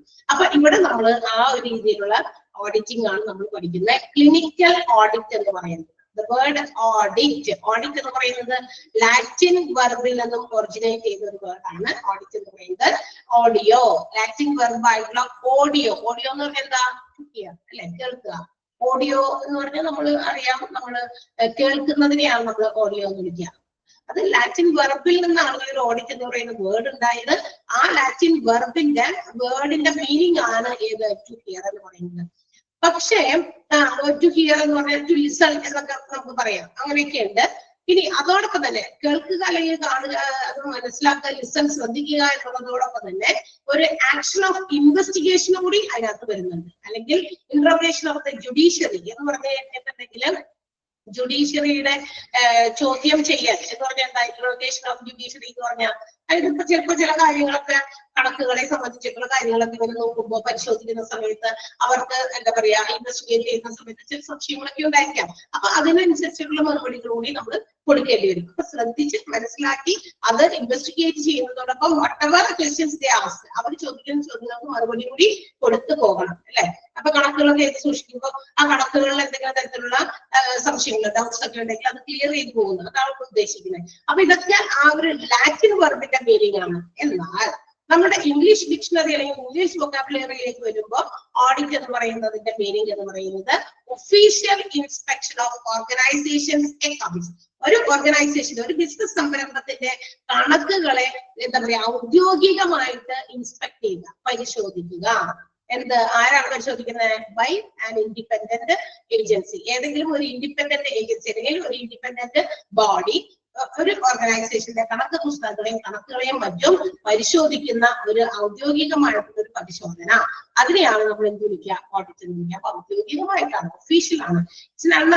ഇത് പേഴ്സണൽ ആയിട്ടുള്ള ഒരു പരിശോധിക്കലല്ല, ഇതെന്താണ്? ഒഫീഷ്യൽ ആയിട്ടുള്ള ഒരു പരിശോധന തന്നെയാണ്. അപ്പൊ ആ ഒഫീഷ്യൽ ആയിട്ടുള്ള പരിശോധന നടത്തി അത് കൃത്യമായ രീതിയിലെല്ലാം കീപ്പ് ചെയ്തിട്ടുണ്ടോ, കണക്ക് പുസ്തകങ്ങളെല്ലാം ഓക്കെയാണോ, യാതൊരു രീതിയിലുള്ള ക്രമക്കേടുകളൊന്നും കണക്ക് പുസ്തകങ്ങളിൽ കടന്നുകൂടിയിട്ടില്ല എന്നുള്ളതൊക്കെ മനസ്സിലാക്കാൻ വേണ്ടിയിട്ടുള്ള ഒരു ഇൻസ്പെക്ഷൻ, ദാറ്റ്സ് കോൾഡ് ഓഡിറ്റ്. അതാണ് നമ്മളുടെ ഇംഗ്ലീഷിലേക്ക് നമ്മൾ കൺവേർട്ട് ചെയ്യുമ്പോൾ നമുക്ക് ഈ ഒരു ഓഡിറ്റ് എന്ന് പറയുന്നതിന്റെ മീനിങ് മനസ്സിലാക്കാം. ക്ലിയർ ആയോ? എന്താണ് ഓഡിറ്റ് എന്ന്?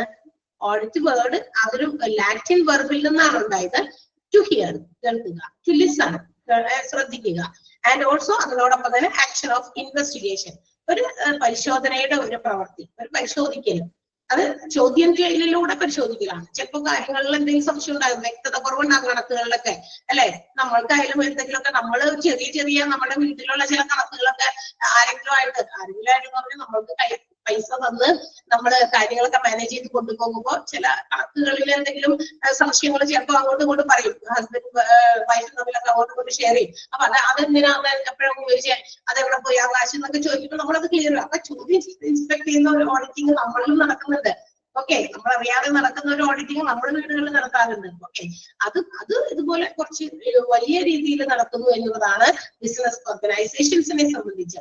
ആൻഡ് മോസ്റ്റ്ലി നമ്മൾ പഠിക്കുന്ന ഹോസ്പിറ്റൽസിനെ സംബന്ധിച്ചുള്ള ഓഡിറ്റ്. ക്ലിയർ ആയോ? ആ ഒരു കുഞ്ഞു പാരഗ്രാഫിനോട് മാത്രം പറഞ്ഞിട്ടുള്ളൂ. എന്റെ ആശ്വാസത്തിനാണ് എടുത്തത്. ക്ലിയർ ആണോ? ഒന്ന് വായിച്ചു നോക്കി. എന്തെങ്കിലും സംശയം ഉണ്ടെങ്കിൽ പെട്ടെന്ന് ചോദിക്കാം. ഒറ്റ കുഞ്ഞു പാരഗ്രാഫേ പറഞ്ഞു. ക്ലിയർ ആണല്ലോ? ഒരു പോർഷൻ കഴിയുമ്പോൾ തന്നെ എന്ത് മാർക്ക് ചെയ്യാന്ന് ഇമ്പോർട്ടന്റ് ആണ്. എന്നാ അത് ആ വെള്ളം ഫുൾ അങ്ങ് മാർക്ക് ചെയ്തു കേട്ടാ. കാരണം അതിനകത്ത് കുറെ കാര്യങ്ങൾ പറയുന്നില്ലേ. ഓഡിറ്റ് എന്ന് പറയുന്നത് എവിടുന്ന ഒറിജിനേറ്റ് ചെയ്ത്, ലാറ്റിൻ വെർബിൽ നിന്നാണ്, എന്താണ് അതിന്റെ മീനിങ്, അത് രണ്ട് മീനിങ് അവിടെ പറഞ്ഞിട്ടുണ്ട്. പിന്നെ ഇംഗ്ലീഷ് വൊക്കാബുലറിയിൽ ഓഡിറ്റിന്റെ മീനിങ് എന്താണ്, ആ ഓഡിറ്റിന്റെ മീനിങ് ആണ് official inspection of an organization's accounts typically by an independent body. Inverted കോമയിൽ എഴുതിയിരിക്കുന്നത് ഫുൾ. ദാറ്റ് മീൻസ് ആ ഒരു പാരഗ്രാഫ് അങ്ങനെ തന്നെ മാർക്ക് ചെയ്തോ. അപ്പൊ ഞാനേ ഇങ്ങനെ എടുത്തങ്ങനെ പോകുമ്പോ ആ ഒരു ഫ്ലോയിൽ നമ്മളങ്ങനെ പോകും. ഓരോ പേജ് കഴിയുമ്പോ അല്ലെങ്കിൽ എടുക്കുന്ന പോർഷൻസ് മാർക്ക് ചെയ്യാൻ നോക്കാം അടുത്ത ദിവസം. അത് ശരിയാണ്. അല്ലെങ്കിൽ ഈ പറഞ്ഞല്ലേ ലാസ്റ്റ് വരുമ്പോ എല്ലാം കൂടി ഒരുമിച്ച് മാർക്ക് ചെയ്യുമ്പോ ഞാനിങ്ങനെ ഇരുന്നേ വെറുതെ പണി കിട്ടാത്ത പോലെ തോന്നും. മാർക്ക് ചെയ്തുകൊണ്ടിരിക്കുകയല്ലേ. അപ്പൊ മാർക്ക് ചെയ്തുകൊണ്ടിരിക്കുമ്പോ നിങ്ങള് എന്റെ ക്ലാസ് അങ്ങനെ എടുത്തോണ്ടിരിക്കുമ്പോഴാണ് നമ്മള് ജോലി ചെയ്യുന്നത് പോലെ തോന്നുക. മനസ്സിലായോ ഞാൻ പറഞ്ഞത് എന്താണ്? കുറെ നേരം ഇങ്ങനെ ഇരുന്ന് മാർക്ക് ചെയ്യുമ്പോൾ ശരിയാണ്, അതൊരു ലാംഗ്വേജ് പ്രൊസീജിയർ ആണ്. എനിക്ക് തോന്നുന്നത് അത് കൊള്ളാം. നമ്മൾ പണ്ട് അങ്ങനെ ചെയ്തിരുന്നല്ലേ. മറ്റേ ഏതോ ചാപ്റ്റർ ഞാൻ അങ്ങനെ തന്നിട്ടുണ്ട്. ഓക്കെ, ഞാൻ ചെയ്യുന്നു. അടുത്ത ദിവസം ഞാൻ അങ്ങനെ ചെയ്യട്ടെ. അത് കയ്യിൽ നിന്ന് വിട്ടുപോയതാണ്. അതെന്താണ്, ഒന്നാമത് ഈ ഡിസാസ്റ്റർ ആണ്. കുറെ കാര്യമൊക്കെ നമുക്ക് അറിയാവുന്ന അല്ലെങ്കിൽ ഇതൊക്കെ ഇങ്ങനെയൊക്കെയാണ് എന്ന് അറിയാവുന്ന കാര്യമായതുകൊണ്ട് ആ ഒരു ഫ്ലോയിൽ അങ്ങോട്ട് പോയതാ. നിങ്ങൾ ഇടയ്ക്ക് ഒന്ന് ഓർമ്മിപ്പിച്ചിരുന്നെങ്കിൽ ഞാനത് ചെയ്തേനെ കേട്ടാ. നിങ്ങളെ കുറ്റപ്പെടുത്തിയതല്ല, എന്റെ ഒരു ആ ഒരു ധൃതി അല്ലെങ്കിൽ അത് എന്താ പറയാ അങ്ങനത്തെ ഒരു ടോപ്പിക് ആയതുകൊണ്ട് ഞാൻ അങ്ങനെ വിളിച്ചു പോയതാ. ഇതെല്ലാം കൂടി ഒരുമിച്ചിരുന്ന് അണ്ടർലൈൻ ചെയ്ത് മാർക്ക് ചെയ്യുമ്പോ എന്താ പറയാ ഞാൻ ഒന്നും ചെയ്യാത്ത പോലെ തോന്നും. ഇത്രയുള്ളൂ. കാരണം ബാക്കിയുള്ള സമയം മുഴുവൻ അടയാളപ്പെടുത്താൻ കൊടുത്തല്ലോ. ഇന്നിപ്പോ അരമണിക്കൂർ എക്സ്റ്റെൻഡ് കിട്ടിയതുകൊണ്ടാണ് ഡ്രസ്സാറിന് അടയാളപ്പെടുത്താൻ തോന്നിയത്. ഓക്കെ ആണല്ലോ. അപ്പൊ നമുക്ക് ഇനി അടുത്ത ദിവസം കാണാം. Already it's too late. Okay, bye. Thank you. Note തരാൻ പറയാം കേട്ടാ. നോട്ട് നിങ്ങൾക്ക് സെൻഡ് ചെയ്യാൻ പറയാം. ഓക്കെ.